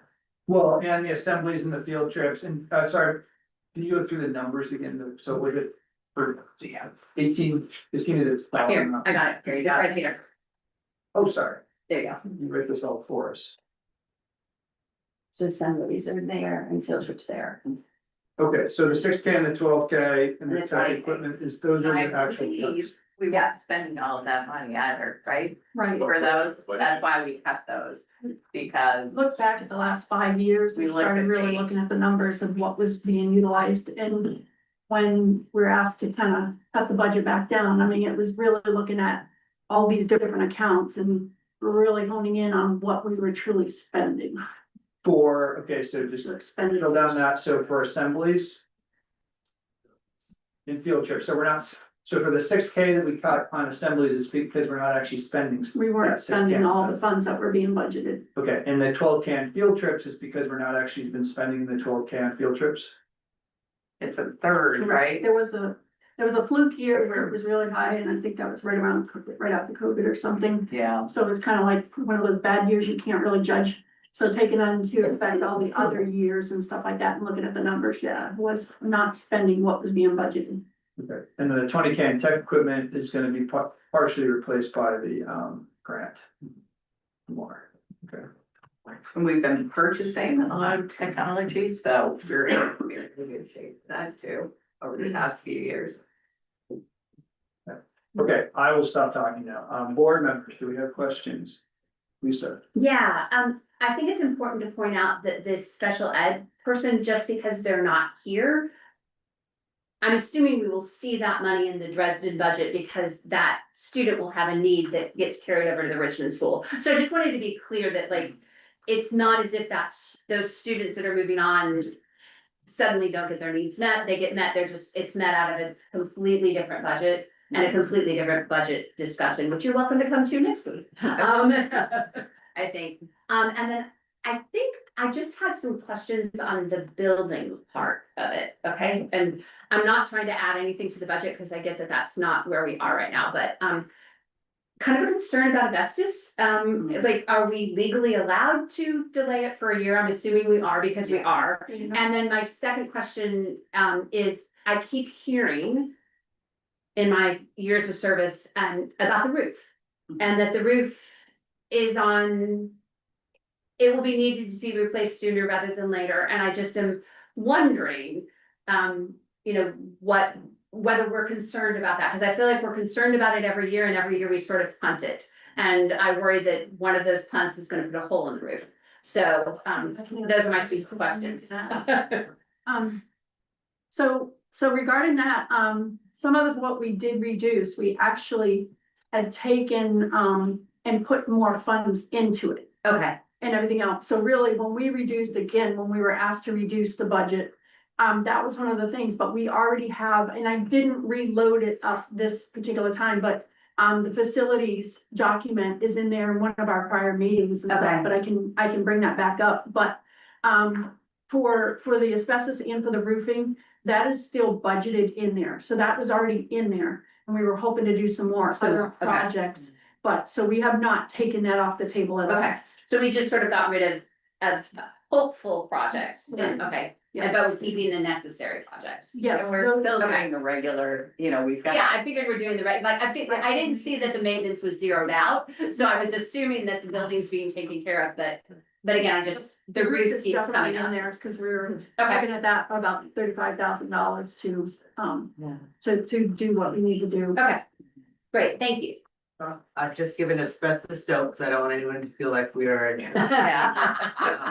We have asbestos in the glue in some of the tiles that are covered up with the carpet. So as long as they stay covered, but at some point the carpet.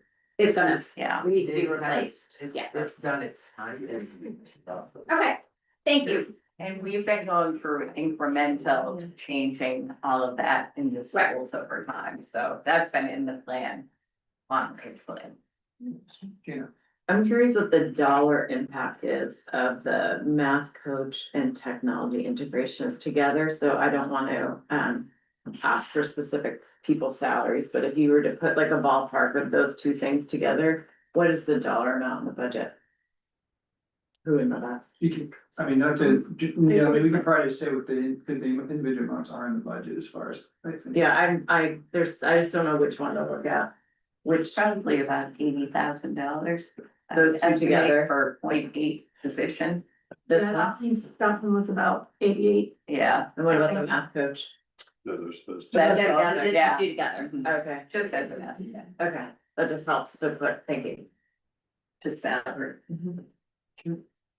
I'm sorry, and the 18K site improvements is also being, is also And still. that's what we were talking about, the 18 for the facilities. Yes, And that was something that we put in to their extra on top of what was already status quo. Okay. But then when we were asked, we were like, okay. we'll take it out. Yeah,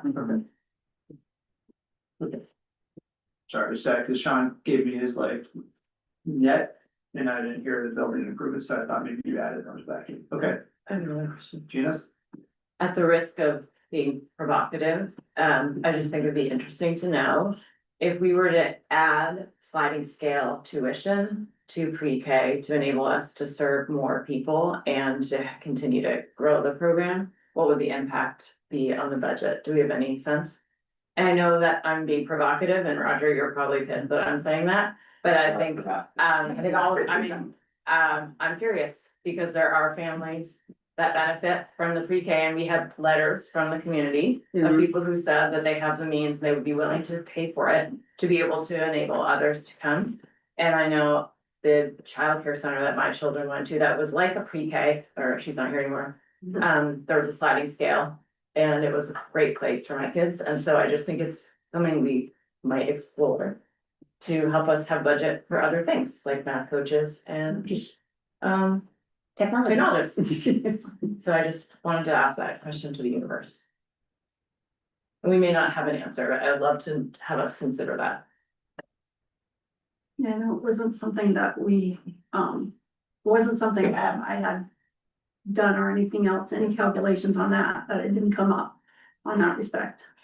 Maybe this year it's It's too so hard, hard. but I think as a board, that might be something we explore. Because I think I've been really moved by comments from the community about how the pre-K program in general has been great in Norwich. And I think it's also like helps kind of potentially have there's.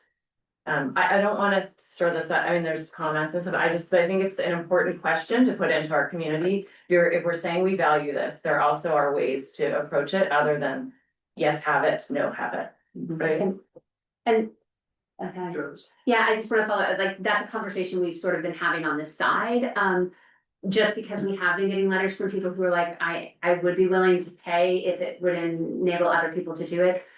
I would encourage us, if we did that, to make sure that the acceptance was still needs blind. So that like we avoid looking like we're giving spots to people who can afford to pay versus those who cannot afford to pay. So just making sure that the process of admissions was still a needs blind admissions process, but then once someone was accepted, a sliding, could we consider a sliding scale? Yeah. Like ED at college and you have to pay. Yes, exactly. Like the college admissions process, get used to it early. Yeah. Could we also look at something like, I said this last time I had to, but my son just got accepted into PK 3 days ago because another student left. So I just went from having nothing and not finding anything in the community to now having full-time care from 8 to 3. This is great for me, but I also know what it was like having nothing and not being able to find anything, even being on the wait list, right? And where I lived before in Montpelier, it was the same thing. There was, you know, it was a lottery, some people got it, but they split it up, so you could get 2 days or 3 days, which is better than nothing. If you have a kid at home and, oh, I got 2 days, that's better than having my kid home 5 days a week, and maybe I supplement with a nanny or something, so that more people have access to it, as opposed to just like the lucky few. That's so, if we're looking at different ways to structure, there needs to also be different ways to make it open to more people. Could I add to that? Hi, Chelsea Lord, I live on Carpenter Street. I'm just building off of all three of these comments. I think that a tuition-based move is an interesting idea and creative solution for a program that is exceeding what the state requires, is valuable to the community. I haven't heard a comprehensive plan for what this looks like, and I don't think we have time in the next 2 weeks. Yeah, to plan it. yeah. And so I think like a plan that does account for equity-based tuition on a sliding scale, also a plan that expands the access of the program so that there's no more lottery. Gives us the option to add an assistant or a teacher each year, depending on the size of the class. Something that will build in an element of sustainability so that this isn't a constant debate every few years or with a new board or administration. And so I just would really love to see this board or the administrators kind of come up with that full solution and put that before the town. Thank you. Yes. Laura Bear, again, New Boston Road. I very much value early childhood education and the amazing pre-K program. And at the same time, it's hard not to feel like the pre-K program needs are being kind of pitted against. Sounds a little bit like intentionally negative. I don't mean that. The needs of the students who are in the K through 6. And it's very hard for me to still understand why the decision is being made, it seems, to cut the math and technology positions, which the K through 6 students need and the teachers need, as we just heard from Becky French, how valuable the people in those roles are to the teachers and the students. And I see that some of the reductions are because the needs aren't there, but these are not the case. And the pre-K program is incredible, and I wish it was available to all of the students at the current level, but it does far exceed what is required or promised. I might not be using the right verb. Kind of. So then you get into the elementary school, but you're not gonna have all of your needs met. That's really hard for me to understand why the tech and math intervention positions are being cut, but the meeting started with, don't worry, everybody, fully funding everything, nothing about pre-K is being touched.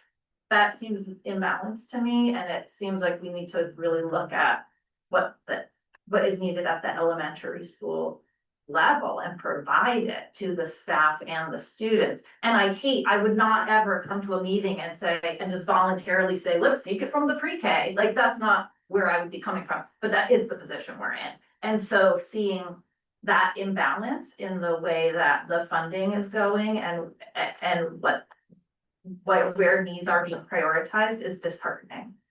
Can I say something in defense of Garrett?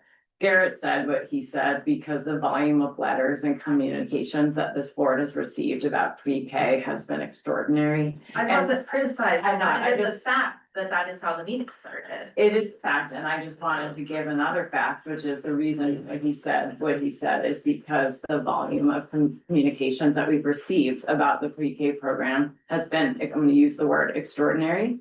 And so, I said this at the last meeting, I'll say it again. I would invite more conversation or people help us make the decision if there are more, things we're not thinking about around the technology and the math that we're not, I mean, I asked the question about how could we potentially fund it. I think we're thinking about it. Also, we are in really difficult situations. We are all elected. We all have full-time jobs. We're doing the best we can to represent the needs of the school, the students, and the town as best we can. I hope you all can appreciate how hard it is to be sitting here and doing this job, and we're doing our best to support the kids as best we can. All of us have kids who are in the school system, and so I I am not at all being personally critical of any of you. I'm extraordinarily appreciative. So if my comments sounded personally critical, everybody in this room is here with different specific interests, and I don't think my comments are out of line with anybody else's, but I do actually would really appreciate a response to what I'm asking. And I'm so appreciative of all the work you're doing, and I wanted to be on the school board. I spent many conversations with Lisa and realized, I think my wife might have kicked me out of the house if I was balancing a blended family of 4 kids, many with special needs, but I didn't, I didn't have time to gather people to write a petition, right? Like, Yeah. I wrote a short email to the school board, but I am curious about that balance and why we are saying that these really valuable positions are being cut and why that decision is being made. I gotta address that in a second. Michael, why don't you? No, I actually, I think you raised a really good point. I think, there are 5 people on the school board, not all of us are on every committee. I'm not on the budget committee. And so I tend to have to wrestle with this at the same time as my constituents. And to me, this is, you're going to sit as an elected official. You get to go from where I started my school board journey, which was sitting out there being like, why the hell are you gonna cut a teaching position? To here where you have to wrestle with trade-offs.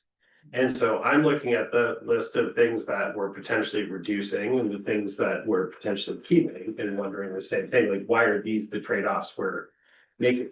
I don't speak for anybody else on the board, I only speak for myself, but arriving at this point in the process, I look at it and say, hey, there's usually a tension between how do you keep the core thing intact? And for me, when I think of my own personal view of the Marion Cross School, it's how do we maintain small class sizes at each of the grades? And while trying to honor our budget targets, because while the town has been very supportive of school budgets, once one gets voted down, you're in a different situation. Because then you have to make additional cuts. You have no idea how much stuff to throw into the volcano to appease the taxation gods. And then you're going to be up in smaller and smaller offbeat elections where fewer people vote and louder voices win. And so, you're trying to figure out what's the right trade-off to honor that tension. And when I look at the technology and the math coach as the things that are on the outside right now, it's because they're a little attenuated from the core thing of smaller class sizes and whatnot. Do I like those trade-offs? I don't know. I'm not being asked to vote on it right now. And so I'm not sold yet, but I feel like if you're asking me why the heck this instead of that, I think it's because those things feel like a little bit extra as opposed to the core thing we're supposed to do. For me, when you talk about the total amount of money, I struggle. Our family moved here precisely because of this building and this school and this community. And so it's like, geez, like, can't we grab a little bit? Can't we preserve a little bit more? But I get what we're trying to do, because if we have either a budget go down, or this, or end up in real trouble with the state based on our spending, we put ourselves in a tough position. But I think you're asking exactly the right question. We've got down to 20 trade-offs. So people should explain, why X is that. Thank you. All right, so, yes. I'll be quick, Jocelyn Meyer, 27 Beaver Meadow Road. I just wanna, I think, put in one more plug for the technologist and, the importance of that role in the building and maybe ask the question of if that role is not filled, is like how will the problems that people have with their technology be solved? I mean, as Becky noted, she couldn't use her board. I know we all have been there when our computer is not working and we're like, what do I do? And so I just would like to understand if that role, which seems crucial, isn't filled, how those problems will be addressed. Sure. So first, I feel a little guilty, but I'm the one who made the list. So part of my job was to go through and find items to reduce in our budget. But I'll preface that with saying that this is a really great school. So finding things to reduce is really hard because we have great staff, we have a great program. You look at our test scores, they are leaps and bounds above the state average. But When looking for, just so you can understand why some of the things are, I look for things that are closest to kids as the last things to put on the list. So the math coach is important to staff, which then is important to students, but it's not a direct, not a direct connection to a student. So when I was looking at things that we could trim off our budget, I looked, the math coach is important. He does a fantastic job. He's made a great change in our school. But for me, it was not as important as an interventionist that might work with small groups of kids who are struggling. So if I have to have a trade-off with one or the other, I pick the one that's working with the kids. Doesn't mean I don't value the other one, or is great. But in this particular instance, that was the thing. The technology question, we last year went to a model across the SAU that's called the Federation model. I think Warren is now the head of the Federation. And part of that model was to share resources across the schools. But part of it was to be able to draw from some of the expertise that are in the other schools if we have a need. Nikki and her position are important here. She does important pieces. She vets lots of software so that we have safe things for kids. This year, because of her reduced position and the greater need for vetting, she hasn't worked with students because we had that other piece that she had to do. In talking with our tech director before he retired, one of the questions I asked was, what do we do if we don't have this position? And the response was, then we can use our model to reach out to get help from other places. How that particularly will work, I don't know yet because we haven't done, it's not been our way. But that is the plan is to now. So if we can't fund the tech position, then we'll draw on our model that we built as an SAU and use our ticketing system that we already are using. And when Becky has an issue with a computer, she puts in a tech ticket and one of the technicians from across the SAU would help us. Will that work? I don't know. We haven't done it yet, but that would be the plan. Can I say that the tech position isn't just like helping someone fix their computer? Because this year has just been very strange with how we've had an inundation of requests for software apps. I've had to reduce my teaching, but I do teach digital citizenship. And I work with the other integrationists across the river, creating curriculum, and it's a lot of my expertise in Vermont is really different than New Hampshire, and not having a seat at the table during those meetings for Vermont is going to affect the needs of all of the teachers and students. And so there is a lot of direct teaching I do, but for example, recently the gym teacher said, I don't have the ability to play music that isn't my own, like Spotify account or whatever he uses. And the risk of these students hearing language in songs that isn't appropriate is very high. And I went to the integrations meeting and I said, listen, this is maybe unique in my school, but we need to do something to find this person an appropriate app. And so it's not just the fixing things, because that obviously is different, but what I offer here is the educational technology specialist certification, unique, nobody else in the school has that. And asking another person who doesn't have it to teach children digital citizenship so that they're not on their cell phones when they're in kindergarten isn't here. It's you can't put that on the teachers. They already have their plates full. So maybe I would just echo then like the desire to have that position maintained. I mean, my third grader or fifth, seventh grader came home from Marion Cross before he moved across the river and told me, no, you can't trust Wikipedia. You have to use like Encyclopedia Britannica, and that's what I learned at Marion Cross.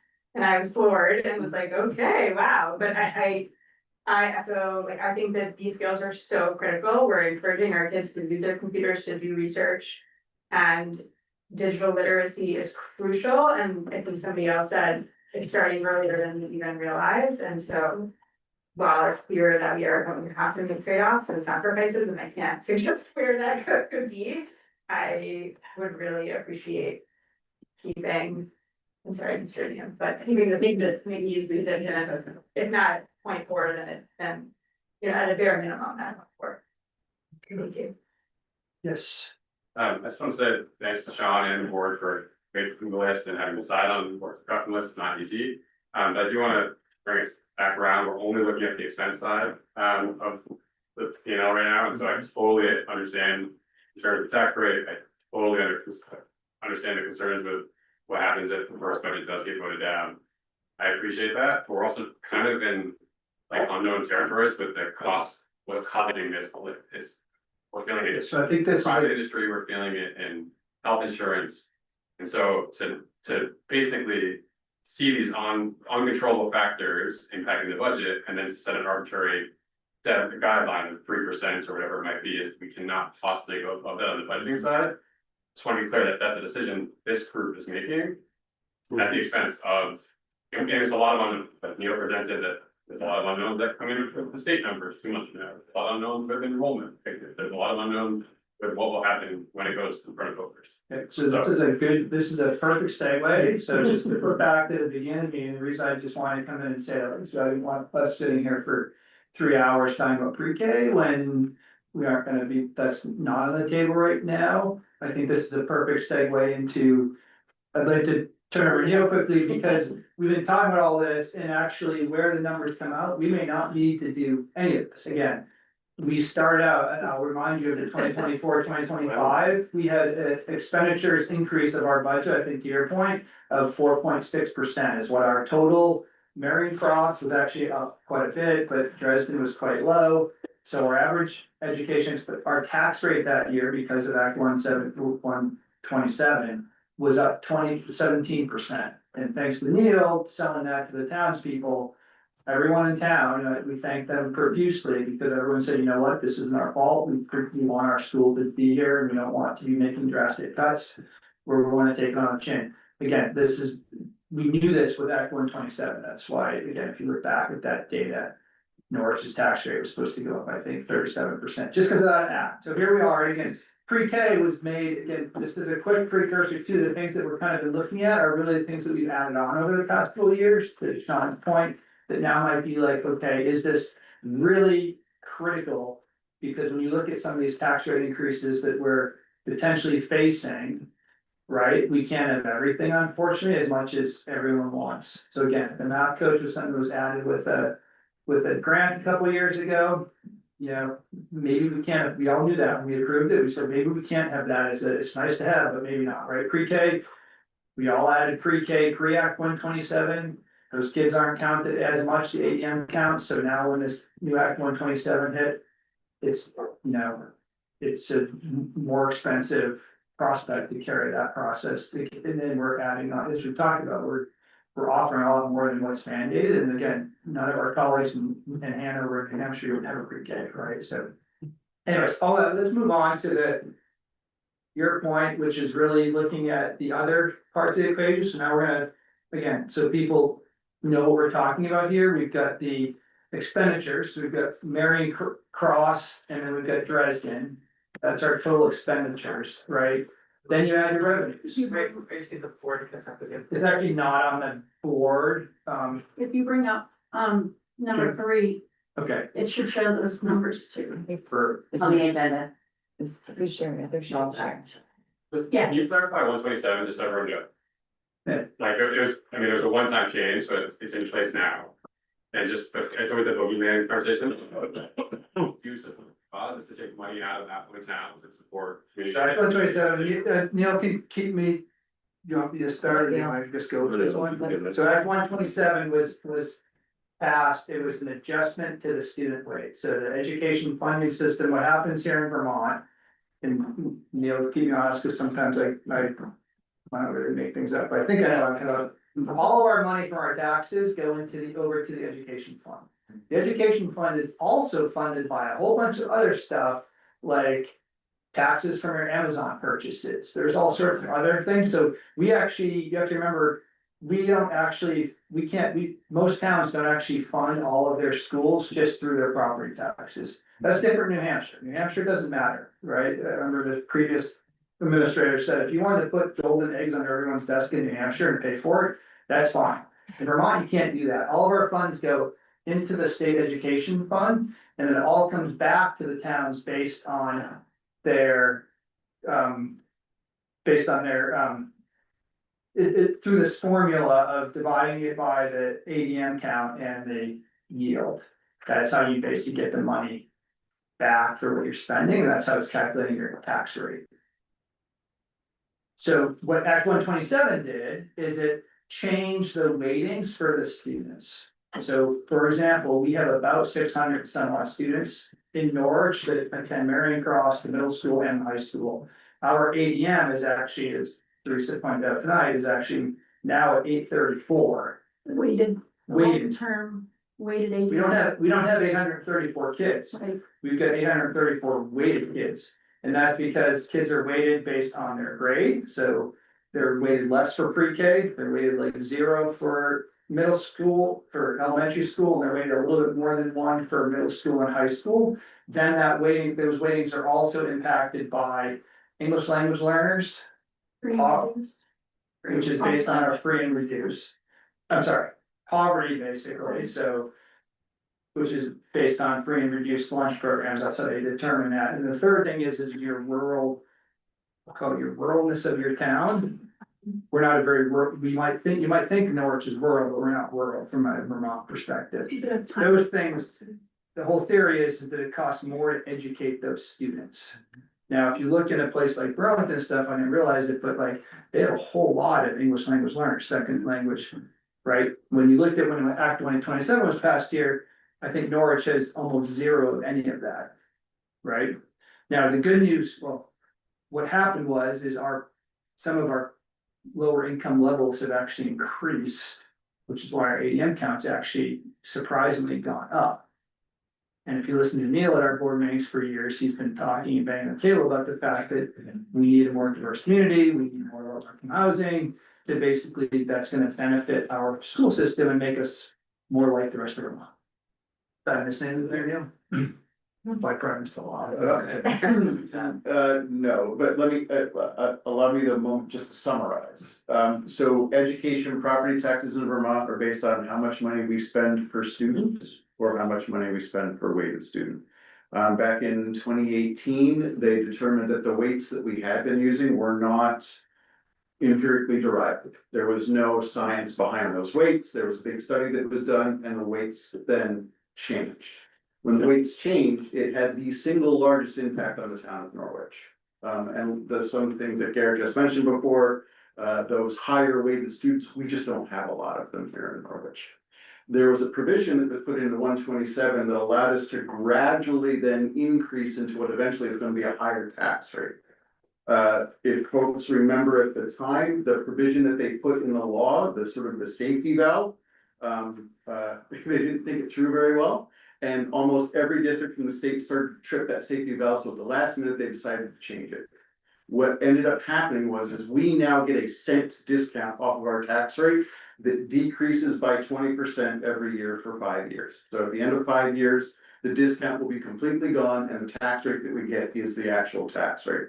We're now going into year 3 of that cent discount, so it's another 20% less than it was the year before. So the tax rate that we are paying in Norwich right now is artificially suppressed.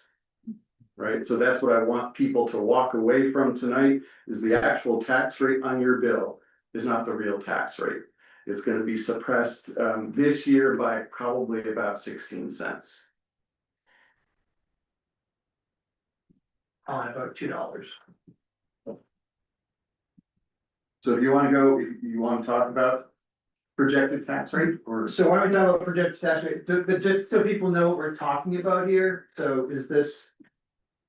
Actually, this doesn't get into the rest of the tax rate calculation. The other This is- section, So what we're gonna do here is last night we spent quite a bit of time looking at, so our budget, what you guys will be pay our tax on, so here's Marion Cross, so this is what we're talking about. This is the roughly now, we're looking at about a 6.5%, sorry, for that. 6.5% increase. This was at 9%, and that's what we're saying. Once you run this all through, based on the revenues and all that stuff, we could end up with a very different tax rate. Here's the Dresden assessment. This is what the Dresden folks are working on. This is still subject to change, but we think this is pretty much locked down. So this is what we pay for our kids, that our portion, and it's always based on how many kids we're sending across the river for both the RMS, the middle school, and the high school. And that's coming in at about a 6% increase as well. That's Neil's on that board. That's the Dresden budget. And then the Hanover people, they run race school on their own. Okay, so we don't work, that's the Hanover School Board. And then the revenues is what that gentleman's question was. So these are all the different parts of what we get back from the state. So one thing, for example, if we have a bunch of, more special needs kids, there are block grants, for example. So we have to be a little bit careful if Sean says, hey, we've got more kids coming through the system. It's a higher expense, but we will get some number back usually from the state from a block grant for the special ed, which is, sorry, the census block grant, because that's a special ed one. That's the biggest driver, right? So do you want to talk about the revenue side? I mean, this is what we've been trying to lock down is the revenues, which is that number there, plus you get the fund balance, right? In the past 2 years, and that is basically our, well, unfortunately, you do have to add back one of these numbers at about 60 grand, which is a little bit confusing to get your actual revenue number that gets added back to the expense. We get your net, what we'll call it our education spending. Yeah. When I look at this document, does that include a new contract for the teachers and support staff? Yes. Okay. I saw the sports staff at the top, I didn't see the teachers. No, on Vermont side, they're inside, they get put into the budget, so, the teacher and the support staff that we've just completed anyhow. Yeah. They're already in that budget. Okay. Yep, I raced to get all that. Yeah. When we gave the budget guidelines, we said we would like to see a 3%, and we were in the process of doing a teacher settlement. We have since done that. That is now in the budget, which is why it's at 6.5%. It's at 3.5% on base, and then a lot of teachers are moving through step and track, so about half of them are getting kind of anywhere between 6 and 8% salary increases.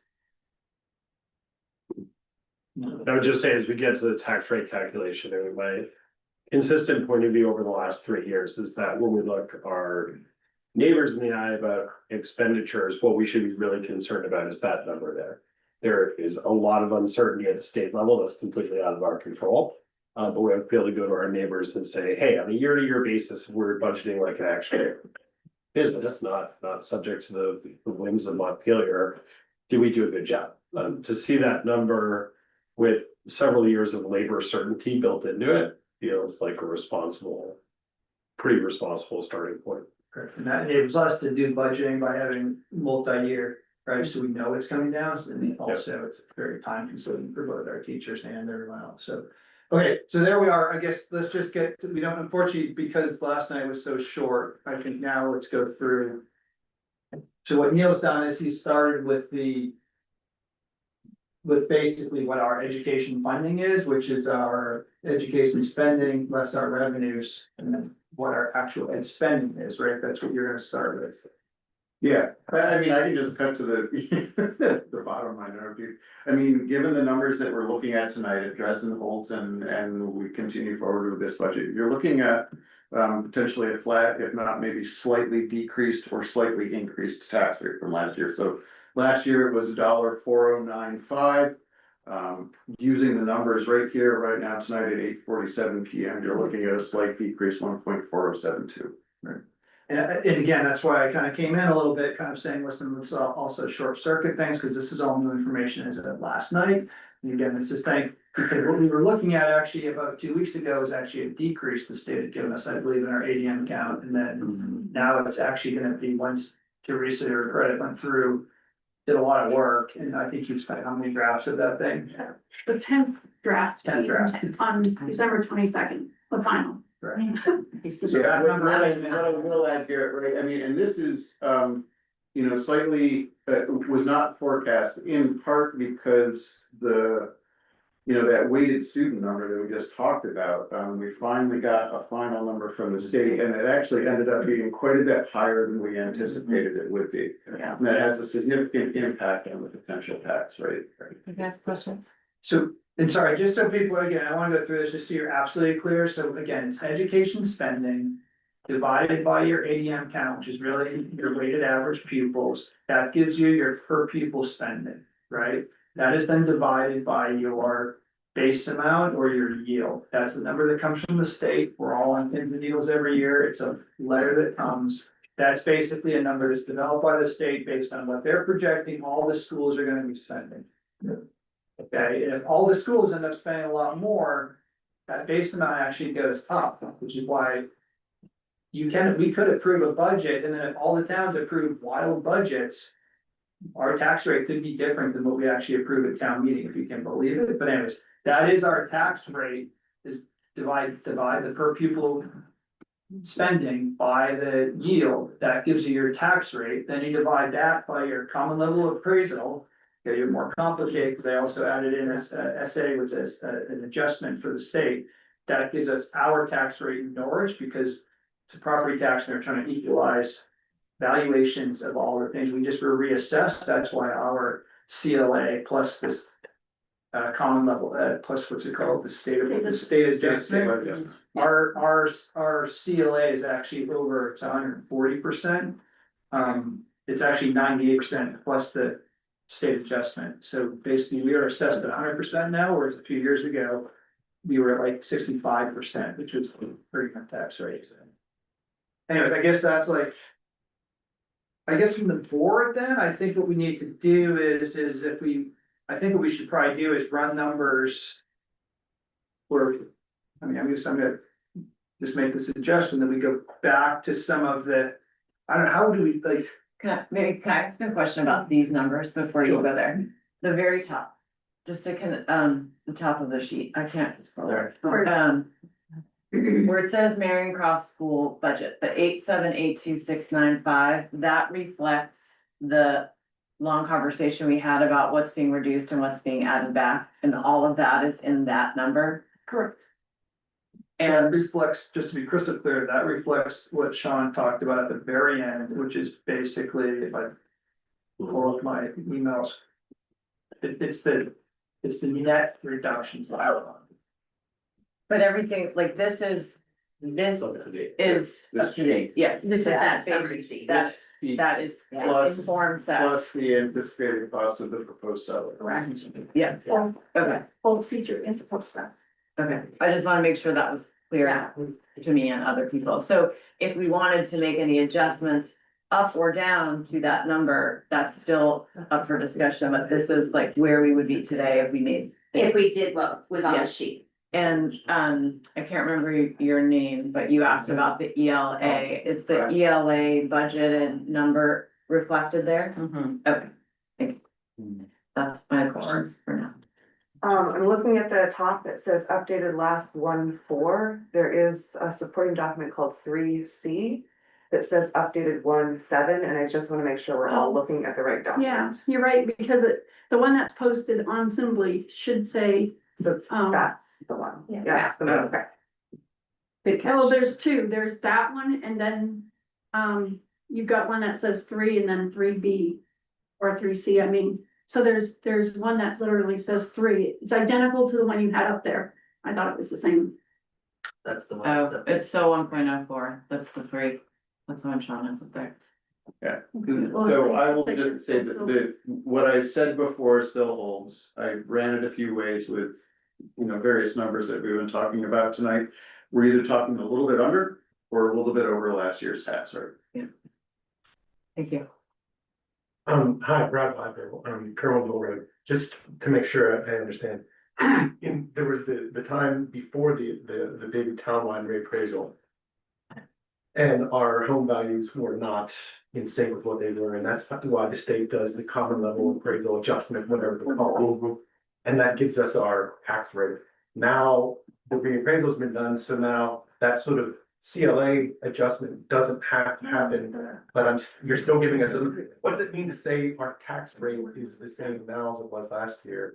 But everyone's homes doubled in value overnight.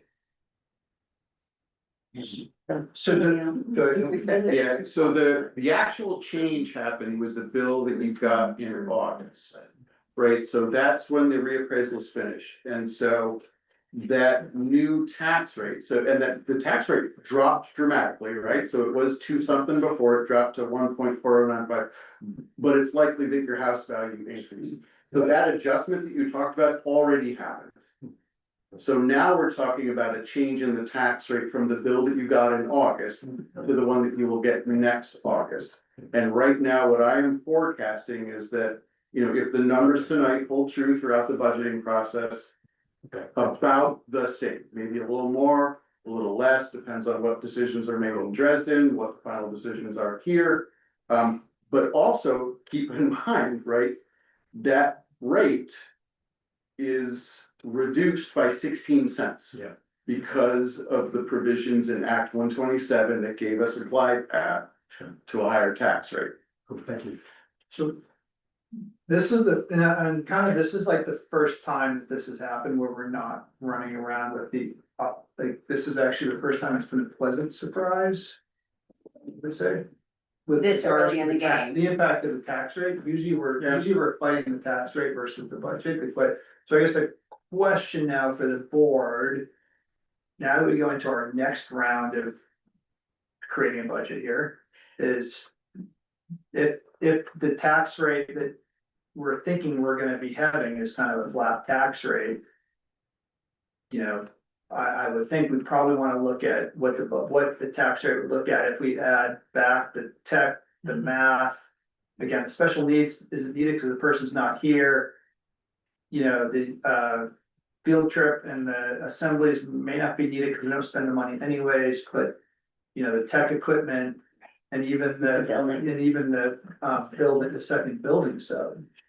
And I guess the question is, when are we not being good state citizens? Cause now we're just increasing our budget again because our tax, cause that's gonna result in a budget increase of probably, I'm guessing, back up to like 10%.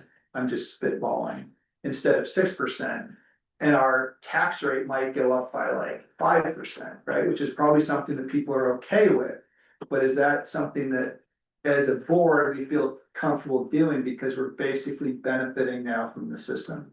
Michael? I mean, for me, when you bring up being, what obligation do we have for the state? I mean, my view is, as someone who's worked in Montpelier on tax policy. State policymakers have made this mess. Like, our job is to run the most sustainable and best school system we can over the long term, right?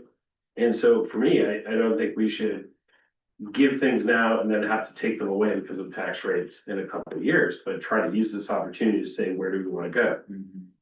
I think pre-K is a valuable community resource. If this current suppression of the tax rate buys us time to say, hey, school district staff. We need a proposal for next year's budget cycle that can potentially grow that program if there are some fees associated with it. All right, use that budget room to give yourself time and space to do that proposal.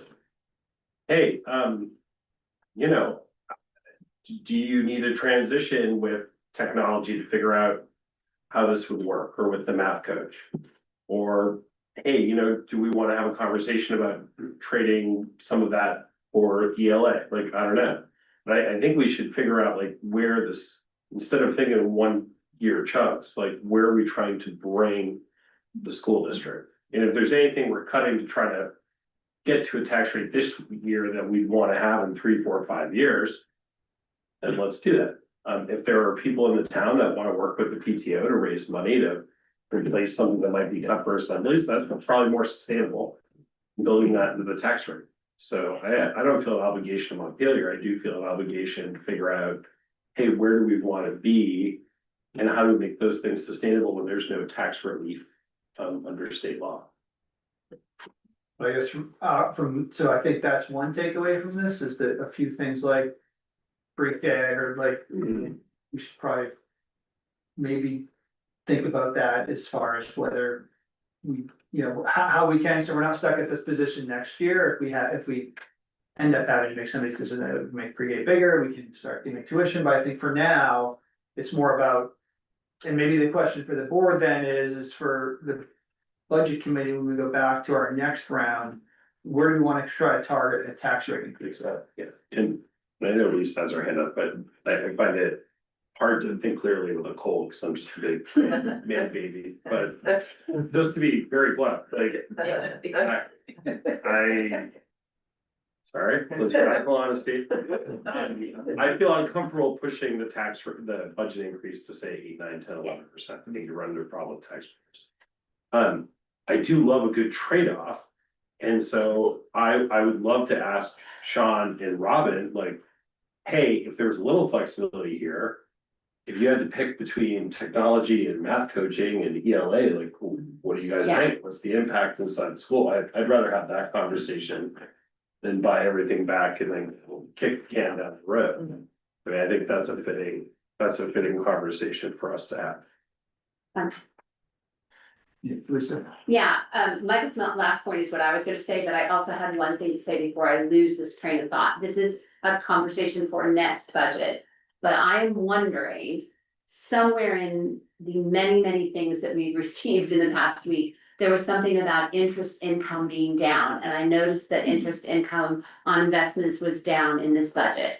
And I read between the lines, but I don't know whether this is true or not, but the assumption I made is that it had something to do with the fact that we now, with the new distribution and payment of taxes, receive our money for the schools later than we used to.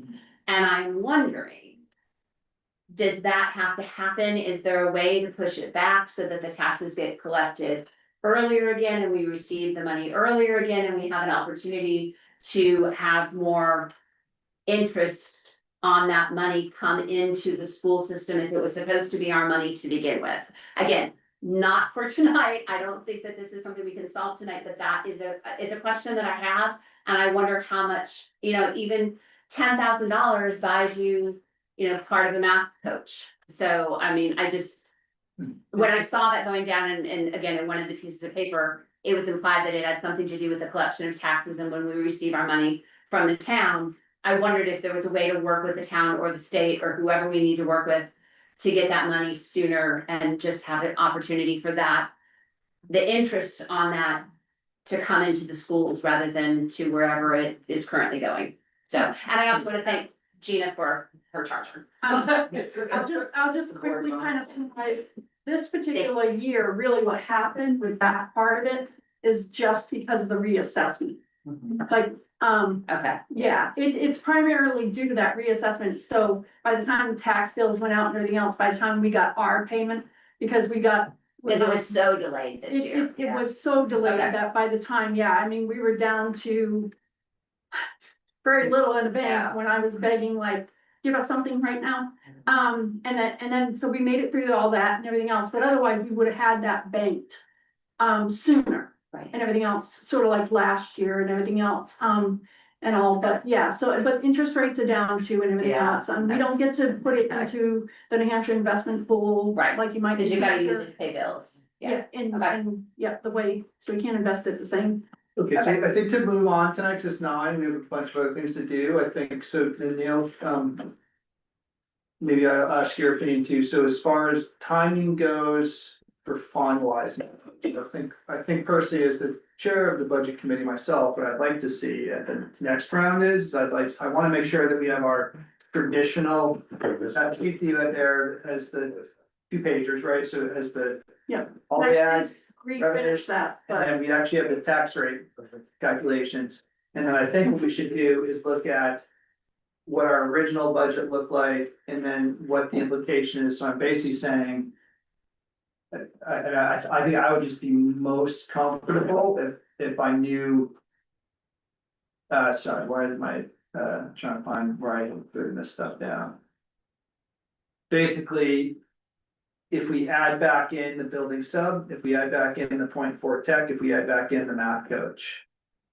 and I guess we can talk about the site improvements, but what each one of those would cost, and then what, obviously that's gonna add back into the Marion Cross budget number, and then what the resulting tax rate is at those things, and I think we can decide, okay, what is that? I guess you agree, Neil, I asked the question before, and maybe no one really has the answer. I mean, I do think that if you add those back, obviously the tax rate's gonna go from flat, it's gonna start ramping up again. I personally think that, if we have a tax rate that's our historical level of tax rate increases, which is somewhere between 0% and 5%, we're doing okay. The problem is, of course, is we have to be careful with some of this because next year we're gonna be in this exact same position. I don't know if we're gonna get this nice, assuming our ADM, I think we're benefiting from the ADM situation right now. It seems like Yeah, we are absolutely benefiting. I think if necessary, we can squeeze in another budget committee meeting if necessary to figure out what it is that we want to put together to bring to this board for the last and final meeting of this. It's on the Next 15th. Thursday. Right, but I think your outline, of the items that we want to bring forward for final consideration is accurate. Cause I think we want those for that board meeting, just so we can answer people's questions about like, what if. And to the extent that having another budget committee meeting helps us to finalize that, to prepare, a packet of presentation for the board for that last meeting, then we can do that. And we're supposed to have this meeting next Thursday. Yes. Yeah. Yeah. When's the It's other- 15. 15th. We have to decide, the budget needs to be decided the evening of the 15th. Yeah, next week, so we need to have a budget committee meeting. I mean, So we Teresa, have Teresa, to do you- before Friday, because I, otherwise, I mean. In between the meetings that I had today, and trying to get these updated just from yesterday's meeting, because I fell asleep instead of doing this last night at home. It's one of those, and I would never say that, but I just wanted to let you know that I need time. Yeah. And we have all 3 next week. Yeah. So if we're gonna do this, we need to do it by Friday. Yeah. Talking about what? Okay, so I'll send something out. Change, cause one number changes 10 spreadsheets. And I know all of our schedules were jam packed, so.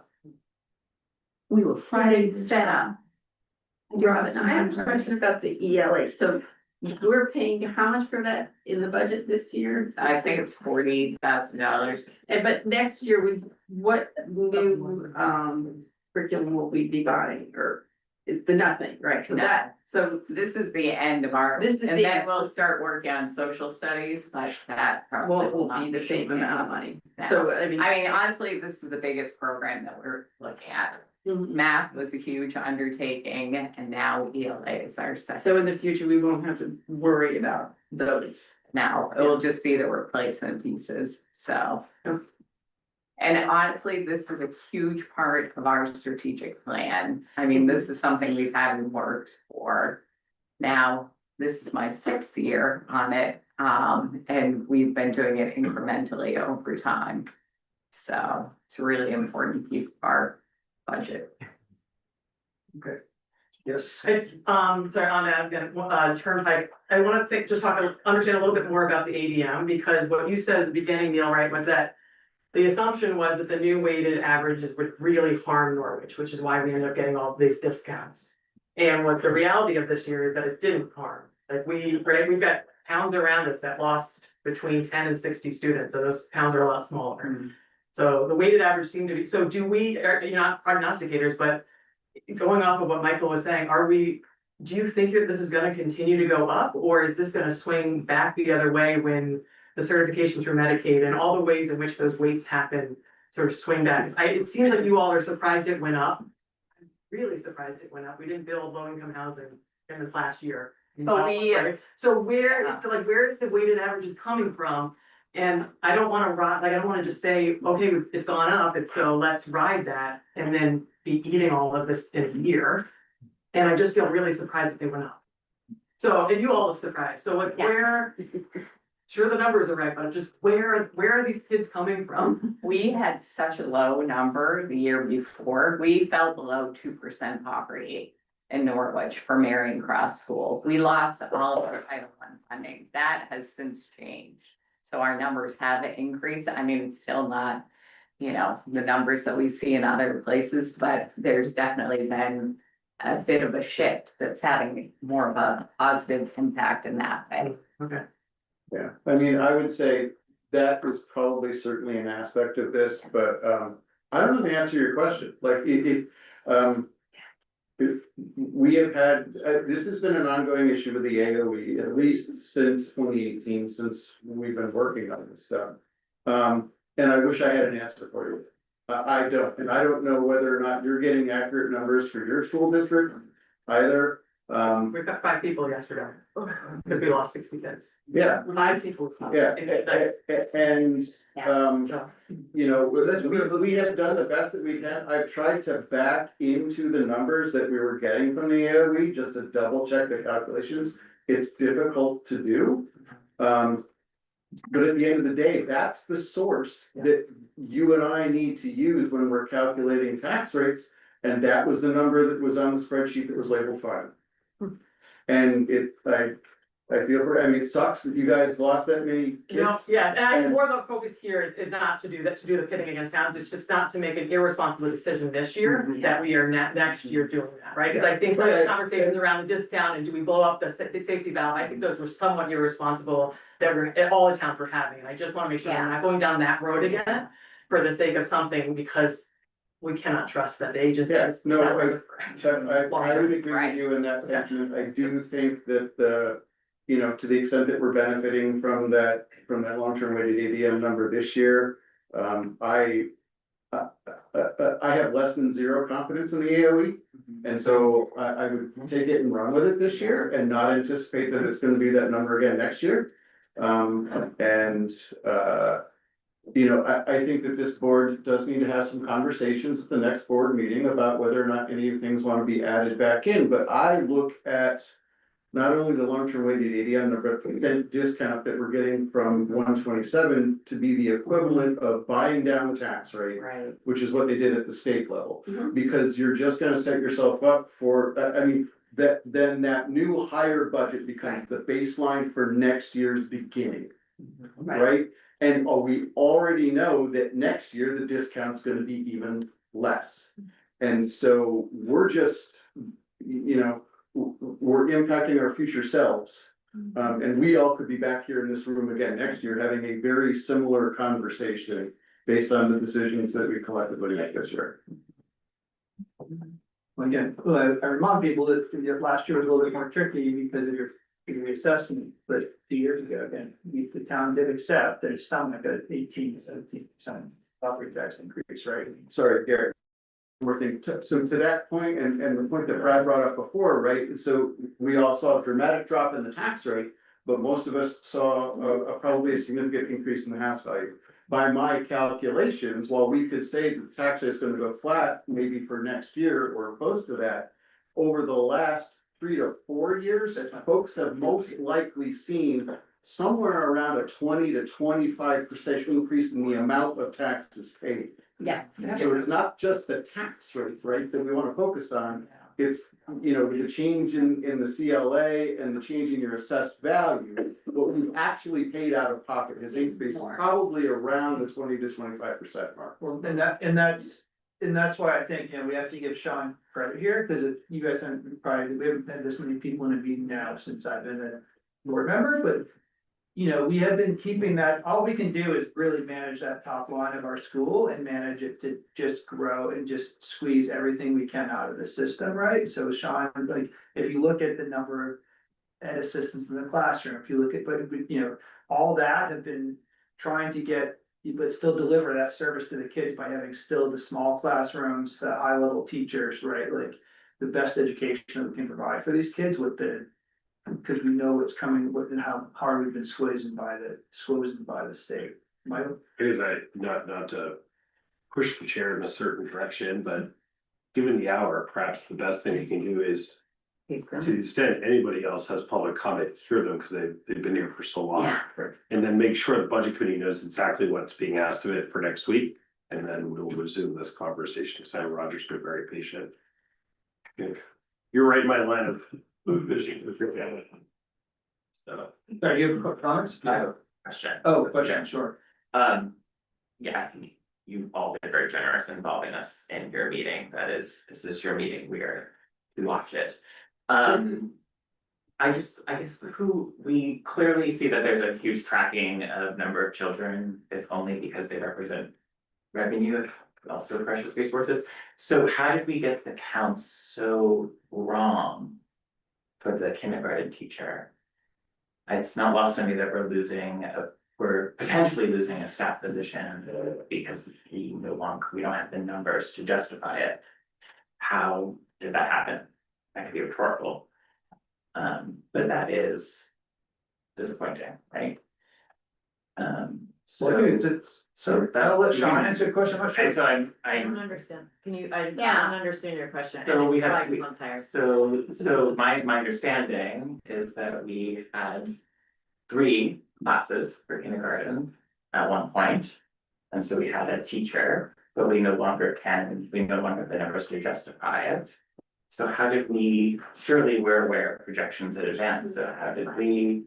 There's just no kids moving through the system. But anyways, Sean. It's the same. Yeah, so how did we miscalculate that or so poorly if that's a fair characterization? I would say we didn't, because we staff for the year that we're in.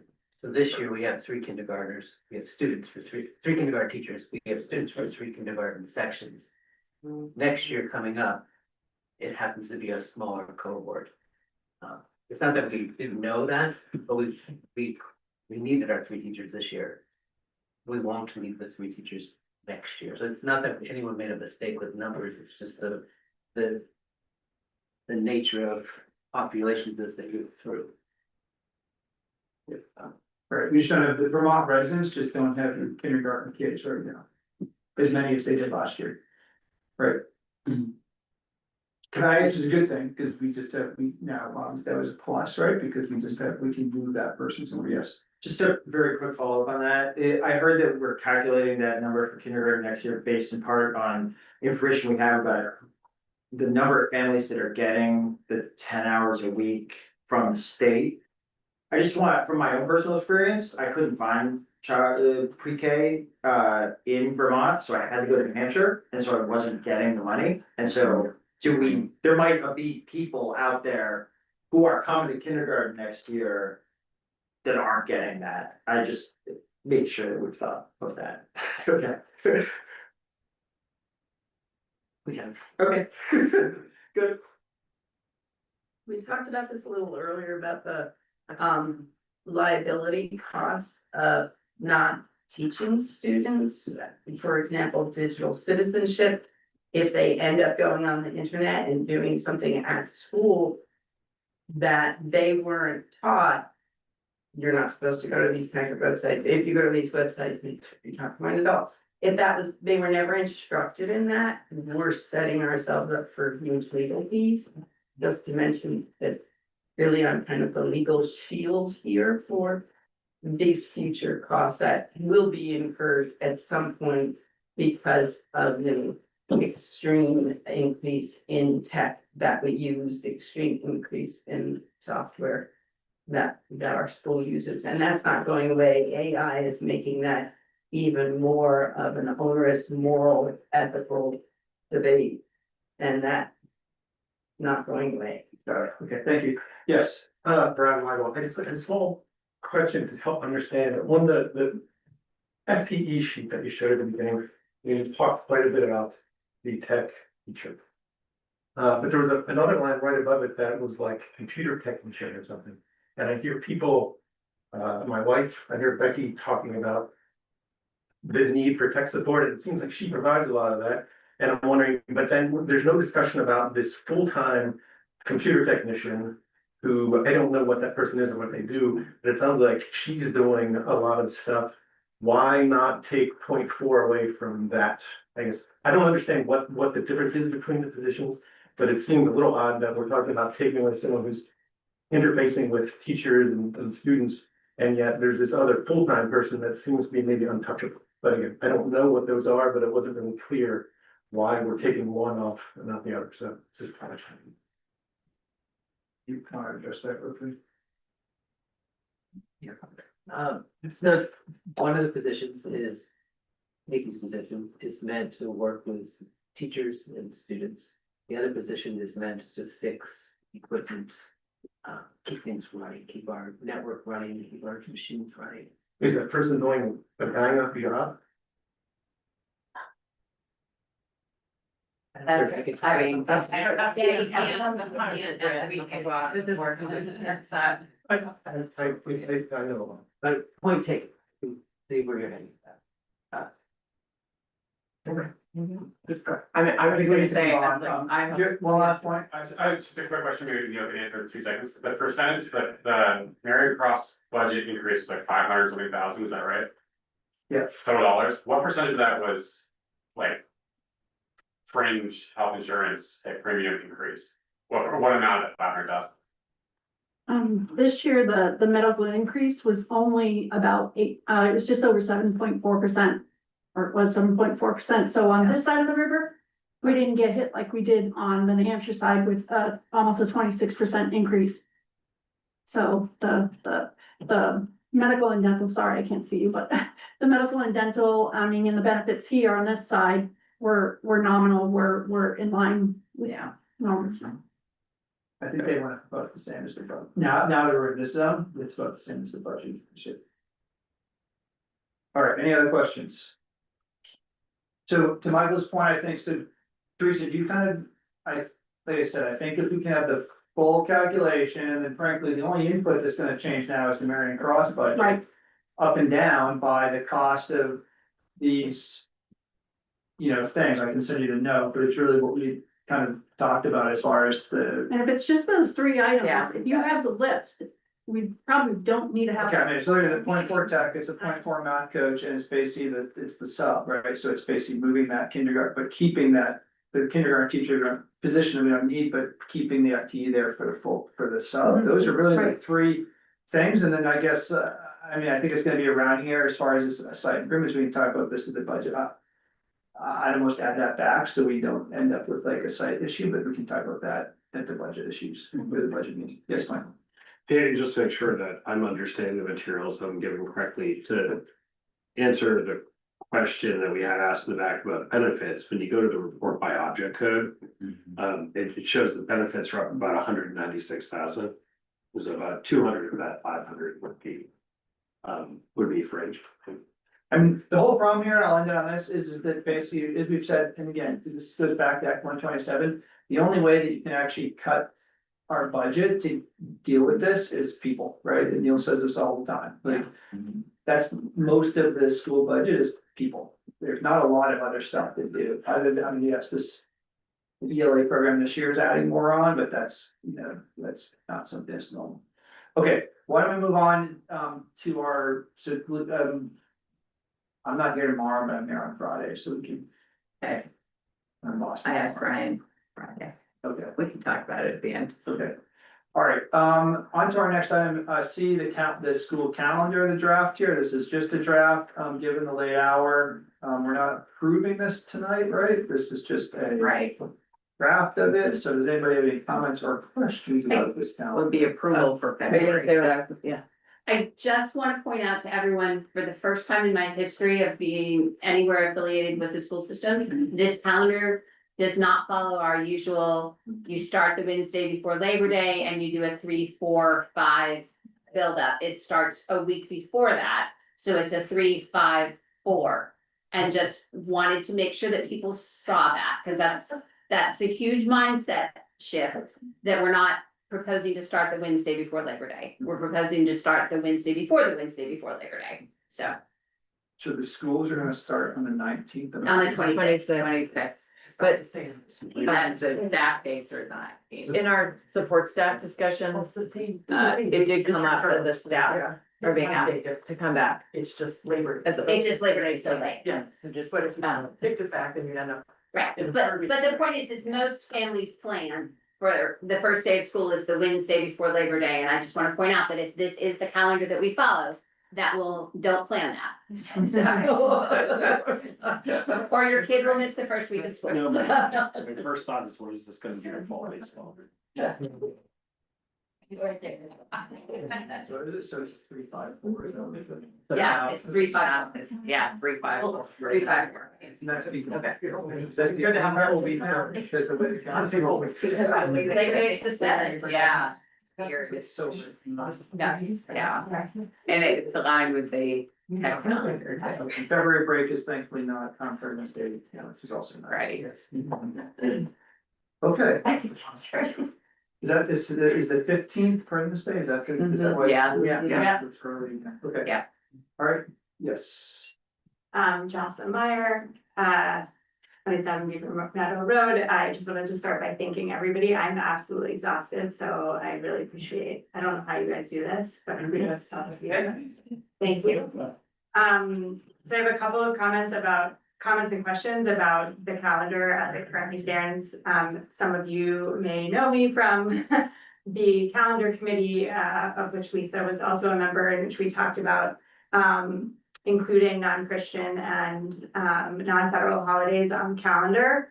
And I just wanted to point out that, I think one of the things that came out of our discussions in this committee was that from the experiences expressed across I think we were 5 or 6 committee members, the experiences of members of the committee seemed to be that outside of Marion Cross, people were not experiencing issues with non-Christian and non-federal holidays.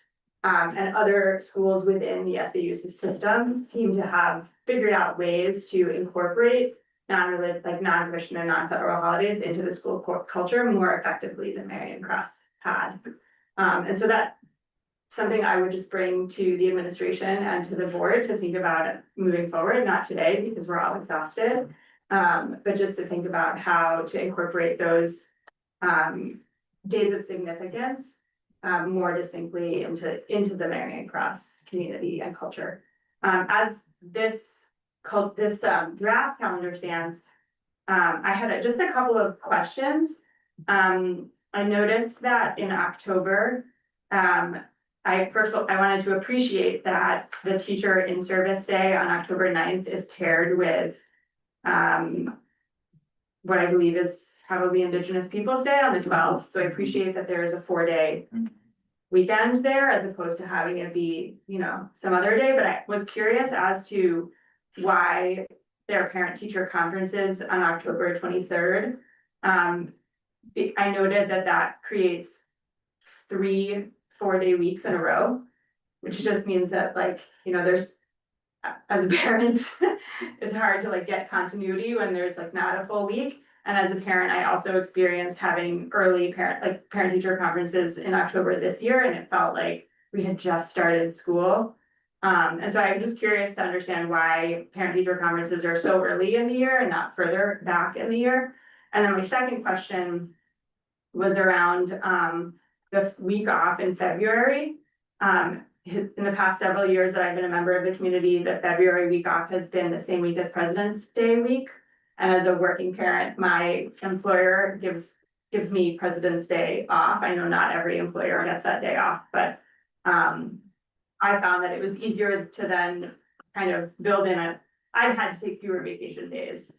I know that President's Day week is a huge travel week around the country, but for me, it was helpful to have that February break on President's Week. That makes sense. There's a really, that's why. I find it a really cool Vermont reason why we don't have President's Week off is because there's a lot of people in Vermont who work in the hospitality industry who support everybody else coming to our state on vacation. And so it's that they can then have a week off to go to enjoy the pleasures of Vermont without everybody from Massachusetts, Connecticut, and New York being here at the same time. Some people might say that doesn't really happen as much as it does, but I found that quite heartwarming and so, but I appreciate what you're saying. And half of Vermont takes the week of the 7th of President's Week, and the other half takes this week. At least that has how it's been. Did it change legislatively? This is the first year. So it just changed legislatively. Okay. But the reason is because our calendar, because we're across district in the high school, we have to line up with Hartford. Yes. Because of the Hartford Tech Center. So we are governed by the Hartford Tech Center vacations. So if Hartford is taking that is their February vacation week, we are taking that as their February vacation We week. try to stay as closely aligned. Just because of the students that are doing both programs would not get a vacation. Right. Which Yeah. isn't fair to them. But yeah, but then again, I hadn't realized that the legislature passed it, so this is the first year that everybody's taking the same week. So. Any vacation you take will also be half the price. That's a very good point. Fun in Boston, it's $1,000, so the next week it's 1,800. All right, any other questions? Yeah, I think, are we good on it? Oh, can we just hear about the parent I teacher? guess the parent teacher on October? I mean, looking at that day, we have done it early. With the thinking that gives us some time to meet with families, so if we know kids for a few weeks, we've got our beginning of the year assessment stuff back. If there's students who are struggling a bit, that's a good time to meet with them, it's kind of midway between when report cards happen. But looking at where, if we were to place it anywhere else, it would still make, Yeah. and then it's choppy in October and November. But it is something I can talk with the staff about and see their thoughts as well. Yeah, I would just be curious. I know in our parent teacher conference, our teacher was like, yeah, we're just getting to know Rhea. So I don't have a lot to say. So I'd be curious to hear what the teachers did. Okay, thank you all, okay, onto our ELA program, so tonight is our night to approve it, we've had a long discussion at our last one, that's February. Is there any conversation, or do you wanna? Yeah, I'll just tee it up a little bit and then turn it right back over. So for policy, let me start by introducing. Hi, I'm Lloyd Amrine. This year, I'm the interim director of curriculum instruction and assessment. Before that, I was for 8 and some part of a whole year, principal over at the Ray School. And before that, I was a 3rd grade teacher over at Ray. So strong ties in this community, strong ties to our elementary schools, strong beliefs around teaching and learning and supporting our teachers and supporting our students. So when I jumped into this role and effectively sort of took the baton on this work from Robin, I'd already been involved in this work and very invested based on my position over at the Ray School. So if you didn't know where I came from or who I was and why I'm even presenting on this, that's a little bit of background, just to let you know that I've been part of this since the beginning, even though I may be new to you in this position. Per policy, when there are big curriculum changes, we need to bring those before the board for approval. And the board gets 2 meetings to have some deliberations before making that approval. So at our last meeting, I presented recommendations for program adoption of arts and letters. Within Assembly again this evening, I also uploaded the presentation that I use that contains a whole bunch of details if you want to look at that again. And then I also uploaded some answers to questions that were asked at the previous discussion and presentation that we had. So that if further deliberation or discussion were to happen tonight, hopefully I was out ahead of that. I don't have much to add this evening, but I would be happy to entertain any additional comments or discussion from the board, and this does appear again under business requiring action. If you're projecting, if you reboot, none of that stuff will be in yellow anymore because I did add it to the agenda after it was approved in review. So there you have it, teed up. Happy to discuss more or just move it right along.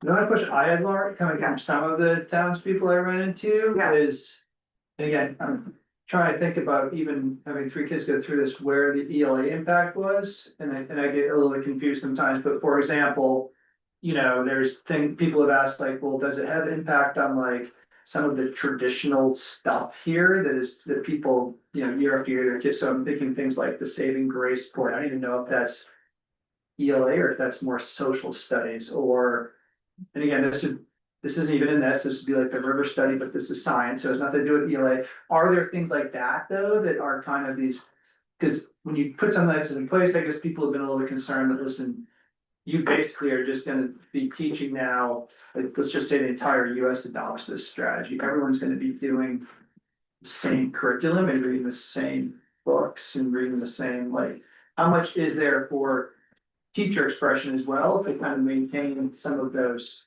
things. I don't even know if I'm using saving grace as the example, but it's like something that the kids do every year. It's part of the program that. Would this wipe that type of thing out? Because now the curriculum says you're reading these 5 books and. Like, is that? Well, we're not in the business of wiping things out and understanding the importance of tradition, both at Marion Cross and the Ray School, because we're doing this together across both of the elementary schools. Right. The parallel adoption that I want to compare this to is our adoption of illustrative math. It did not impact other programs that we had, other traditions that we had. It impacted the teaching, instruction, scope and sequence of skills in the area of mathematics. But we did not say, and because you're teaching this in math, you can no longer do this other thing. Okay. There are decisions that need to be made by administration and by staff, if those impacts were to occur, but they didn't happen when it came to math. We don't want them or expect them to happen when it comes to ELA. We are talking about the comprehension portion of what we teach students within the subject of ELA. However, this program that we're recommending also has tremendous opportunity to extend into deep discussions in science, deep discussions in social studies. But one of the follow-up questions that I had here is it's not meant as a replacement. Right. There was a moment where we thought, hey, we could find a really fabulous ELA program that would double as our social studies program, and wouldn't that be great to just be able to get it all done? That is just not the case. It's not the case philosophically when it comes to teaching English language arts. And it would have the impact that you just mentioned, where we really would be thinking about other sort of time-honored traditions. And that's not what we are trying to do right now. Yeah. I'm a huge fan of this. I guess my wife, I asked about ELA, whenever we're doing our assessments and why we're not doing ahead of math and all this stuff. So I'm a huge fan. That was the one thing that kind of was coming up a little bit as far as how that impacts that. And are we getting into this kind of dogmatic? So that's a great answer. When we think about the parallels again to implementing the math program and then, potential implementation in the future of arts and letters, that first year, we're really trying to do the program the way it's prescribed.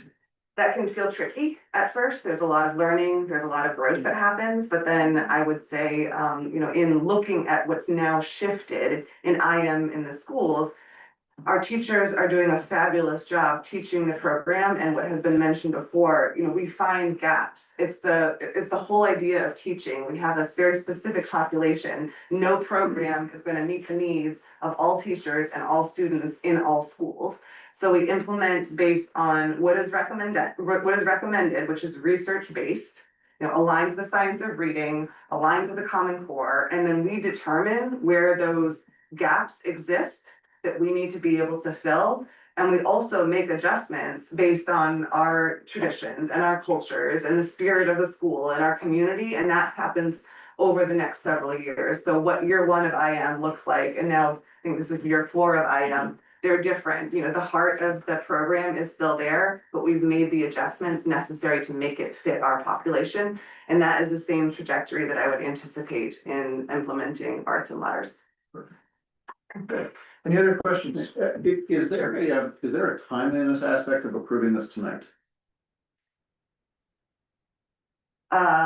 Yes. Because if you did not approve it tonight, then it would not be part of the budget. We wouldn't be thinking about. Well, actually, what I'm wondering is, we have one more meeting where we actually finalize the budget. Yes. I'm wondering if there's a timeliness aspect, if we deferred the decision on that to coincide with that final budget meeting. Oh. Our meeting on the 15th. Correct. Yeah, we could do that. So we'd approve the ELA curriculum and the budget on the same night?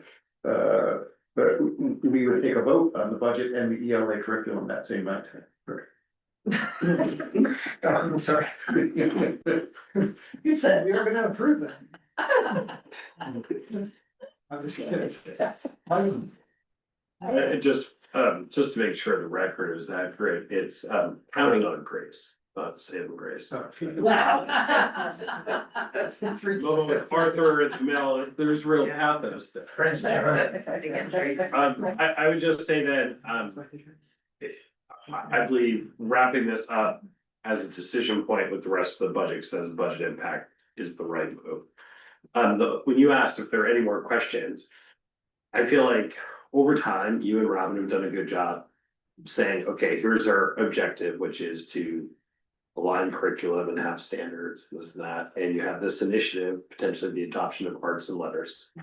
But like, what, the two questions I have are, what's the key result? Like, if everything goes swimmingly, like, what is the result that you will see? And I know I asked this last time, but just remind me of the answer. Do you have buy-in from your faculty on this? Okay. So the question that came up, I added some metrics that we would be looking at the very top of that, and then I'll expand on that. Two, I was anticipating a question tonight, again, around, hey, our test scores are great, so what's the big deal? What are we doing? I also have been ill, so I kind of wrote out what my response would be, and I want to share that with this group, because I think I also heard that question come up earlier. When we think about test scores and what we're trying to accomplish and the metrics that we would be using to determine if we had accomplished it, I would say that we absolutely agree that our students test well. And that's because our students are amazing and our teachers are amazing. And therefore we have a strong performance on the ELA assessment. And it's a credit to the hard work that's happening in the classroom already. But we have to look at more than just a single score for our students. And the purpose of adopting this new program isn't to replace what's working entirely, right? But to prepare every student for the specific demands that they're going to have in their in college, in career, in life, and not just like this one high stakes test that they're taking. And so we identified in this process over a couple of years, a few key areas where our current program is leaving gaps that are showing up, like we're seeing these gaps. And this is one part of, so, you know, why are we doing this? And if we do what we say we're gonna do, what are we gonna see that's different? One part of this is reading comprehension, specifically in the area of reading informational text. This is a lagging area for our students. So on a test, students are answering with multiple choice questions correctly. But when we really dive deep into like being able to analyze and synthesize complex informational texts, like the ones they're going to see in science textbooks, historical documents, professional reports, we don't see that same transfer of skills. And this new curriculum emphasizes a deep analysis of text structures and evidence-based reasoning that doesn't necessarily show up in the same way when they're doing a multiple choice test. Additionally, there's been a lot of conversation around writing and writing gaps. When we compare our reading scores to our writing scores actually just trend lower generally. We see gaps in writing skills. This is important to note because we need to prepare our students to apply writing skills across all subjects and in more rigorous formats like research papers, argumentative essays, and the ability to incorporate different sources. So that's another piece that we would be looking for to make a difference in education for our students. And then finally, this idea around alignment and coherence. So right now, instruction can vary significantly from grade to grade, right? This idea of vertical alignment, grade to grade vertical alignment, as well as within a grade, so this horizontal alignment. And so this new program is evidence-based and it provides clear, consistent structure. It ensures that students are receiving high quality instruction that builds year over year. And not just that students are experiencing like 1 year of super great ELA and then going on to the next year and experiencing something different. So this new program solves an alignment issue by providing a map of skills. Teachers know what skills were taught the year before and what students will need to master for the future. It integrates more complex informational and academic texts. And it treats reading and writing as inseparable. So writing instruction is explicitly embedded within every unit. And every lesson, which requires students to write about what they read and use academic vocabulary and evidence in text. Yeah, go ahead. I add something else. This is kind of the practical piece of it too, is that we have new teachers coming in every year. And we haven't had a specific curriculum for the teachers who are coming in to teach in these areas. And so it's, you know, trying to create a lot of it. And Lauren talked about this at the last meeting. People are trying to create things and put things together. And so one of the biggest weaknesses that we talked about was in the area of writing, and almost every teacher on the committee said this was a huge problem for them, and that coherence between the writing and the literature piece. So I think that practical piece too will be such a huge benefit to our teachers who are coming into the school, because right now it literally is whatever people can create. And sometimes they get pieces from some teacher and they might get pieces from another teacher, but it's not even necessarily consistent in the grade level. And that has been a huge issue for us too. And we talk about, the importance for new teachers that are coming in, but also like the life of a teacher right now is creating and curating lessons sort of in a silo oftentimes for every subject. And when we adopt a program even for our veteran and busy teachers, instead of having to create, they have the skeleton and the base for what they're going to teach, and then they can make it their own. And they're spending more time on that craft instead of finding the resources and curating and creating these lessons. So it's not just a support, for our new teachers as well, which is incredibly important, but it is long-term an investment and a support for our very busy veteran teachers too.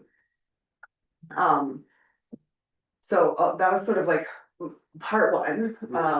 If the program does what we want it to do, we're going to be addressing those three areas. We're going to establish some metrics that will help us measure those areas.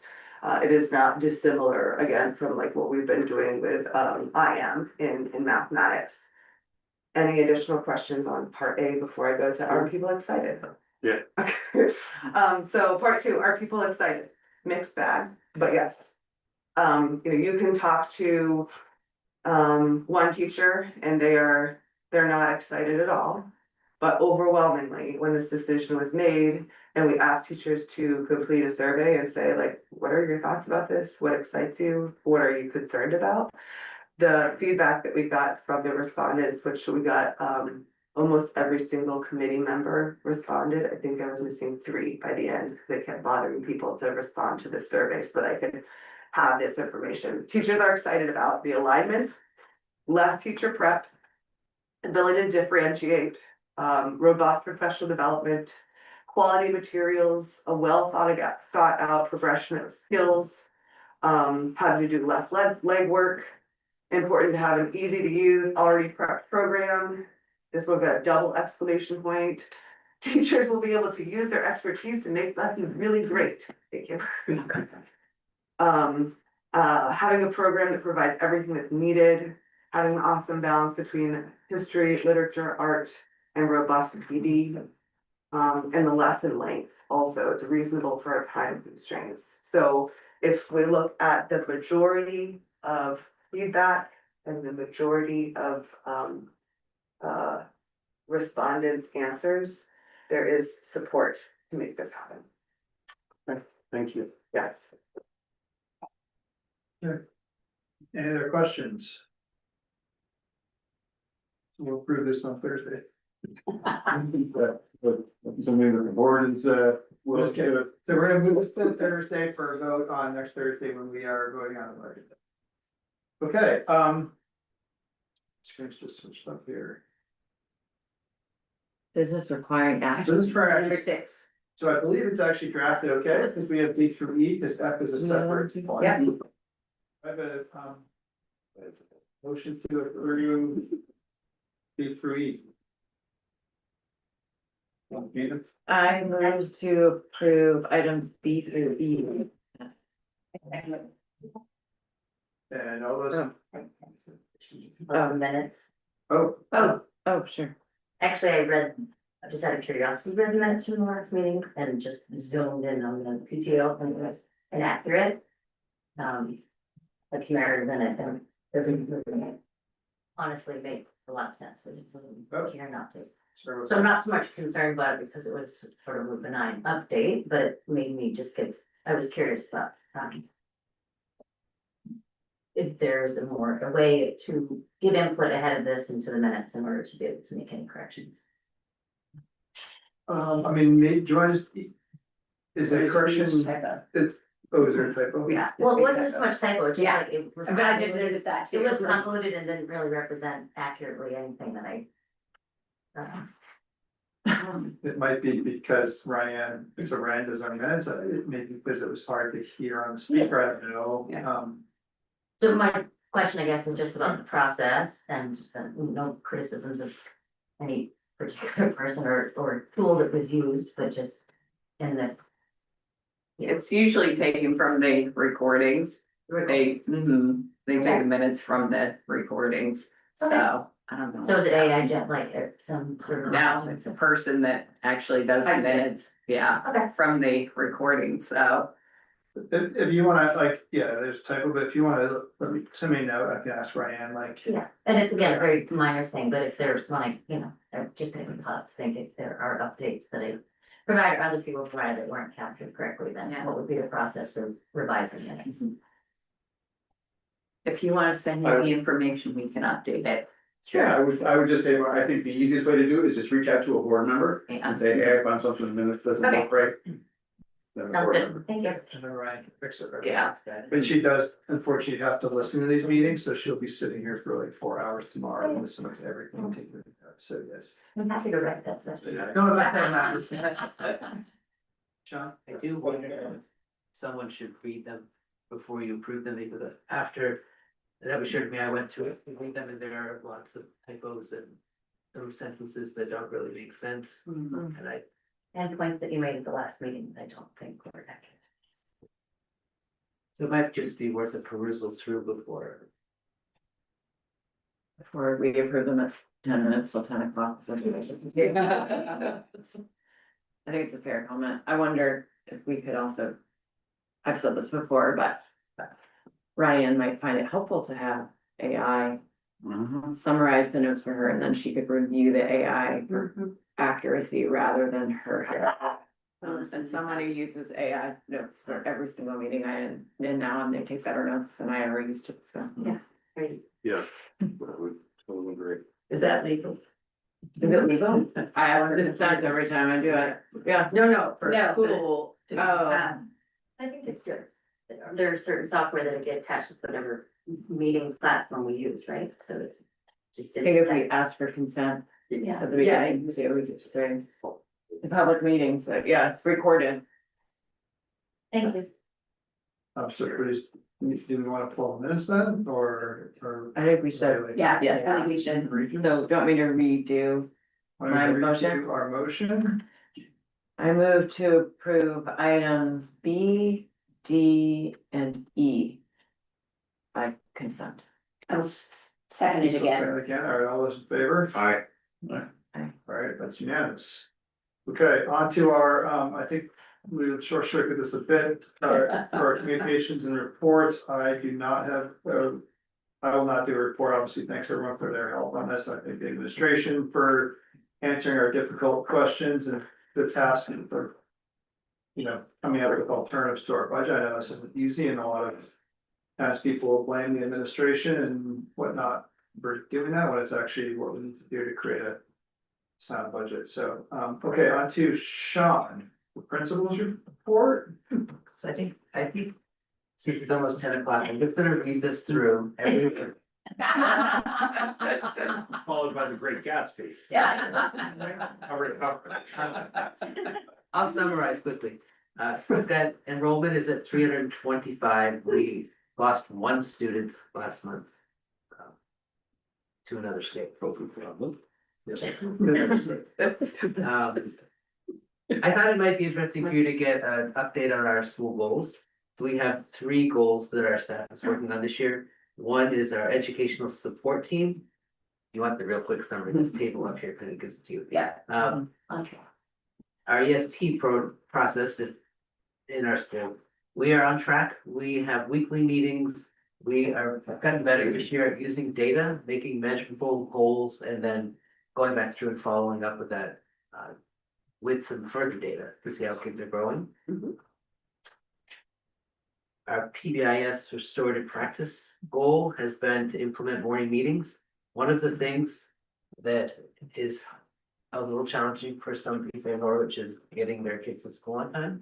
And one of the strategies that we're trying to help with that is starting the day with an engaging time where kids come together, they have a morning meeting, a greeting, share with each other, and just build community, kind of build some excitement to help kids, help families to get here more timely, and it's been successful. Our attendance has increased, our tardiness has dropped a bit, and most exciting, our behavior referrals dropped by 50% in December, which is impressive. December, if you don't know, is the trickier month. Yeah. And then our third goal that we've been working on for a couple of years is around data. So this school has grown leaps and bounds, in my opinion, in using data to make decisions and to plan programs for kids, to see where progress is at, and just make sure that kids are getting what they need. This year, we built in a time where staff look at student work. Might seem funny to think that staff don't look at student work, but we're busy when kids are here. So we built time in our Wednesday afternoon for grade levels to bring student work samples. We came up with a protocol that we use. We look at those work samples, we sort the work, we decide next steps for instruction, and then the next month we follow back up and come back together. And it's been successful. Teachers love to look at student work and they love to work together. And building that time where we have a structure has been fun for us to do. But it also has spread a little bit where some teams have decided on their own that during their team time, they're looking at student work. So that is great. And then if you go down through in your own time, you can read in more depth about each of those. And you can look at the cute pictures of kids learning and enjoying MCS. Great, thank you very much, Sean. Any questions for Sean? No, all right. Robin, Superintendent Report. Okay, I'll try to make it brief too. We've been spending a lot of time working on the budget, as you know. It's been a work in progress. I'm continuing with my monthly meetings with the principals in the school. I was here yesterday. I had an opportunity to sit in on one of the ESP meetings, which was great. I also had the opportunity to observe a student interview Sean for the school newspaper, and I've had time to spend with some of the newspaper students. I've come in the morning to see them, and we continued with some walkthroughs as well. I also wanted to mention that I did post the RMS principal search over the break. And I mention that here because obviously we have students from Norwich in our middle school, and we will be looking for a parent to serve on that committee as well. And that will take place where we posted the position, so we're accepting applications until the beginning of February, and then we'll begin the process. So I've laid it out. It will be in my newsletter again next month. We have a principal search part on our website set up already. So we're preparing for that, and we have also been updating the strategic plan. We spent another afternoon before the break going through the strategic plan for each of the schools and looking at what we have in there, what we've been doing, what we've accomplished, what we still need to accomplish. So that is continuing with that work too. And I made a snow day this morning, delay decision, so I was up at 2:30 doing that, and so far so good. You're in good company. I know. I always feel badly when I'm the first one making the decision. That's great. Yeah. We got to make coffee and no one was downstairs. Yeah. I looked at my phone, I'm like, oh. That's for me. And no policy, that's even better. I know, yeah. All right, thank you very much, Robin. You're welcome. Warren? My report has been Report. submitted. lots of great work in lots of different places with lots of fabulous people. So I would encourage you to take a look at what's happened since last time I reported out to you. I think the biggest thing that I wanted to make sure to say out loud, and Sean mentioned it before, is that officially our Director of Ed Tech has now departed to a fabulous retirement, one hopes. And I've assumed supervisory responsibilities for that team. So, I'm attending lots of meetings with lots of the subgroups. And I would encourage you now at this point to feel free to send district technology questions or requests to me, and then I can route communication and needs properly. I will find the answer for you if in the unfortunate event that I don't have the answer myself out of my brain right in that moment, I'll make sure to get it for you. But really working with an amazing team that will keep lots of great work going despite Brian's departure. Lauren, thank you for the update. A question about technology that might be relevant to what we experienced tonight. There are a growing amount of concern of parents here who can't access the internet or Wi-Fi, which makes problematic for safety issues, being able to call people. Right. Pick up kids after school, like they're definitely demonstrated examples of how it's caused stress. And I was curious, I know we've been directed to reach out to to this district, but does that fall under something that when you say questions about technology use, or is it more technology in the curriculum? No, I'm your person for Okay, all great. of that as Okay, well. thank you. So I will, I'll meet with my folks. I think that I have the answer to that, but I don't want to give an incorrect answer. And just to note that it is not just here that those, concerns have come up around, ability for our guests to be able to access Wi-Fi for a variety of reasons. So I will come prepared next time at least. I'll send them with an update. That sounds great. Thank you. Yeah, that's going to be solved tomorrow. Well, the issue wasn't like just because they just decided to cut off access, it got very confusing with a lot of people. It was actually a technology issue, it was a security issue, it was correct in that basically allowing the public on our network, on the school's network was actually a big, and correct me if I'm wrong here, but was actually a big security problem. And we did not have the technology in place to have two separate networks. Okay. So the decision was made to cut the public off the network, because what was even worse is all of a sudden we had a breach. Because we were allowing the public to access the public network, and then obviously that's horrible, right? So that was, I believe, the decision, but unfortunately also coincided with the implementation of with the cell phone thing over at the high school. Which people were like, well, it was kind of a nice thing, because it's like, well, if you don't have internet access, you don't have your cell phone anymore, so it all was like great, but it was like two messages collided, right? And obviously created great angst and anger, so. Anyway. A fix is in the works. It's cost money cheap, right? They're creating a new guest Wi-Fi network. See that, and that requires, I'm not a tech, but that requires two separate networks, not just sharing the same network, right? Right. And they were hoping to get it done. Now I'm just gonna share. And Yeah, if we just have to share. redact it, or go back and answer. But hoping that it was gonna actually be done before or during the December break, encountered some issues, had to do a stop start being worked on right now. And hopefully there will be sort of like the same type of access, but with proper security in place as like if you go to a Starbucks, right? And there's a guest thing, but it's taken a lot of work to make sure that is done properly. Thank you for that. Okay, great, thank you. One quick question, the Title I I've heard a couple of times now, where we didn't have it, now we're getting that back, is that We true? do not have it last year because our free and reduced numbers had fallen below We are getting 2%. some of that back. We got it back for this year, Good. but we also lost our Title IV because we lost Title I previous year, which is.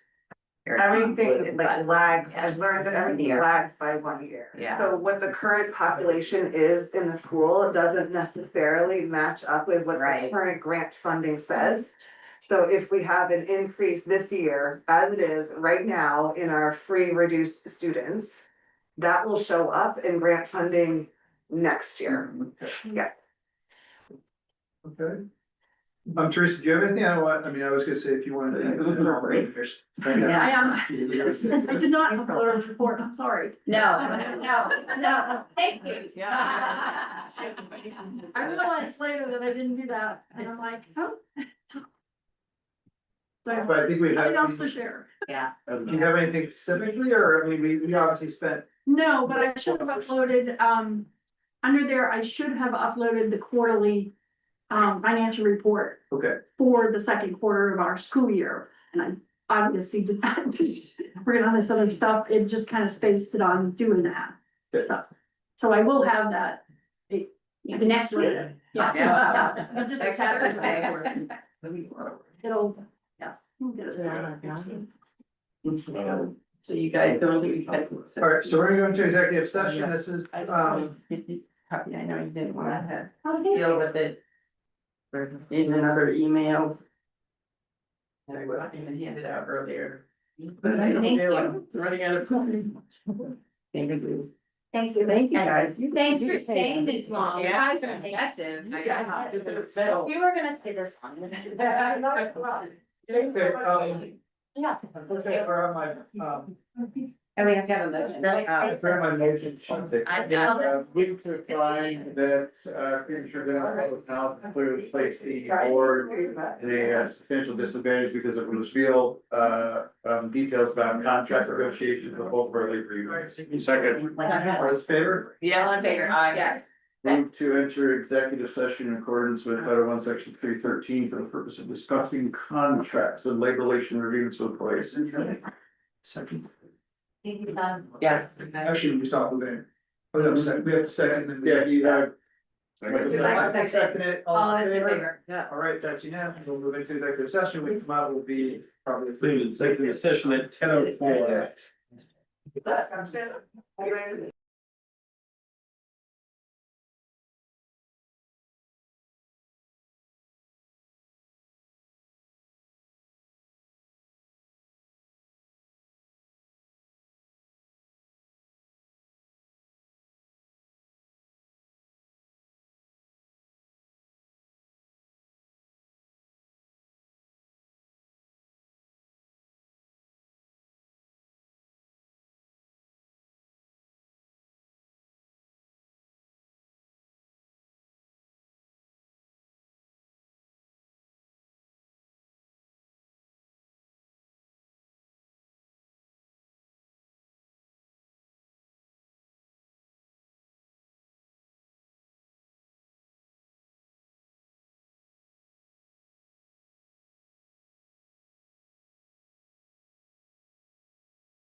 Are you kids back staying now?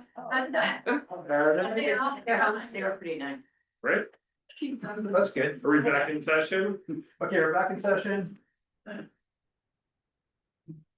Make a motion to approve the support staff contract? I need a motion to approve the support staff contract. Yes. Seconded. Lisa, all right. All those in favor? Aye.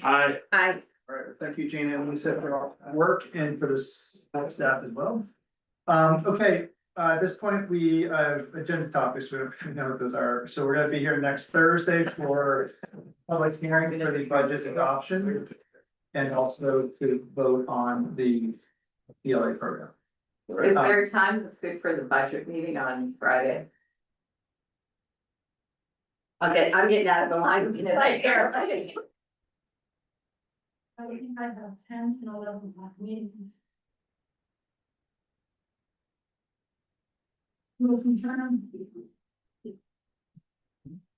Standing meetings go faster. Walking meetings go even faster. I can do either 10, I can do. My Friday's pretty good, actually. Does, 9 o'clock work? Is that 1 o'clock?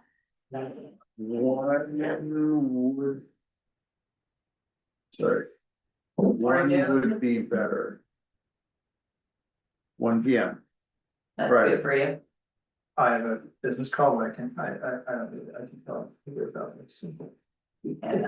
Okay. So you wanna plan on 1 o'clock on Friday? Good. Okay, I'll tell Ryan to ask Ryan to warn that for us.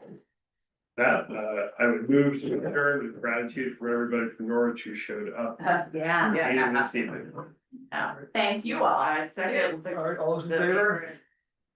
All right. You forgot to say it, 10:27. 10:27. Gina, did you guys definitely find, I think I did first, I was the first. I did. Thank you.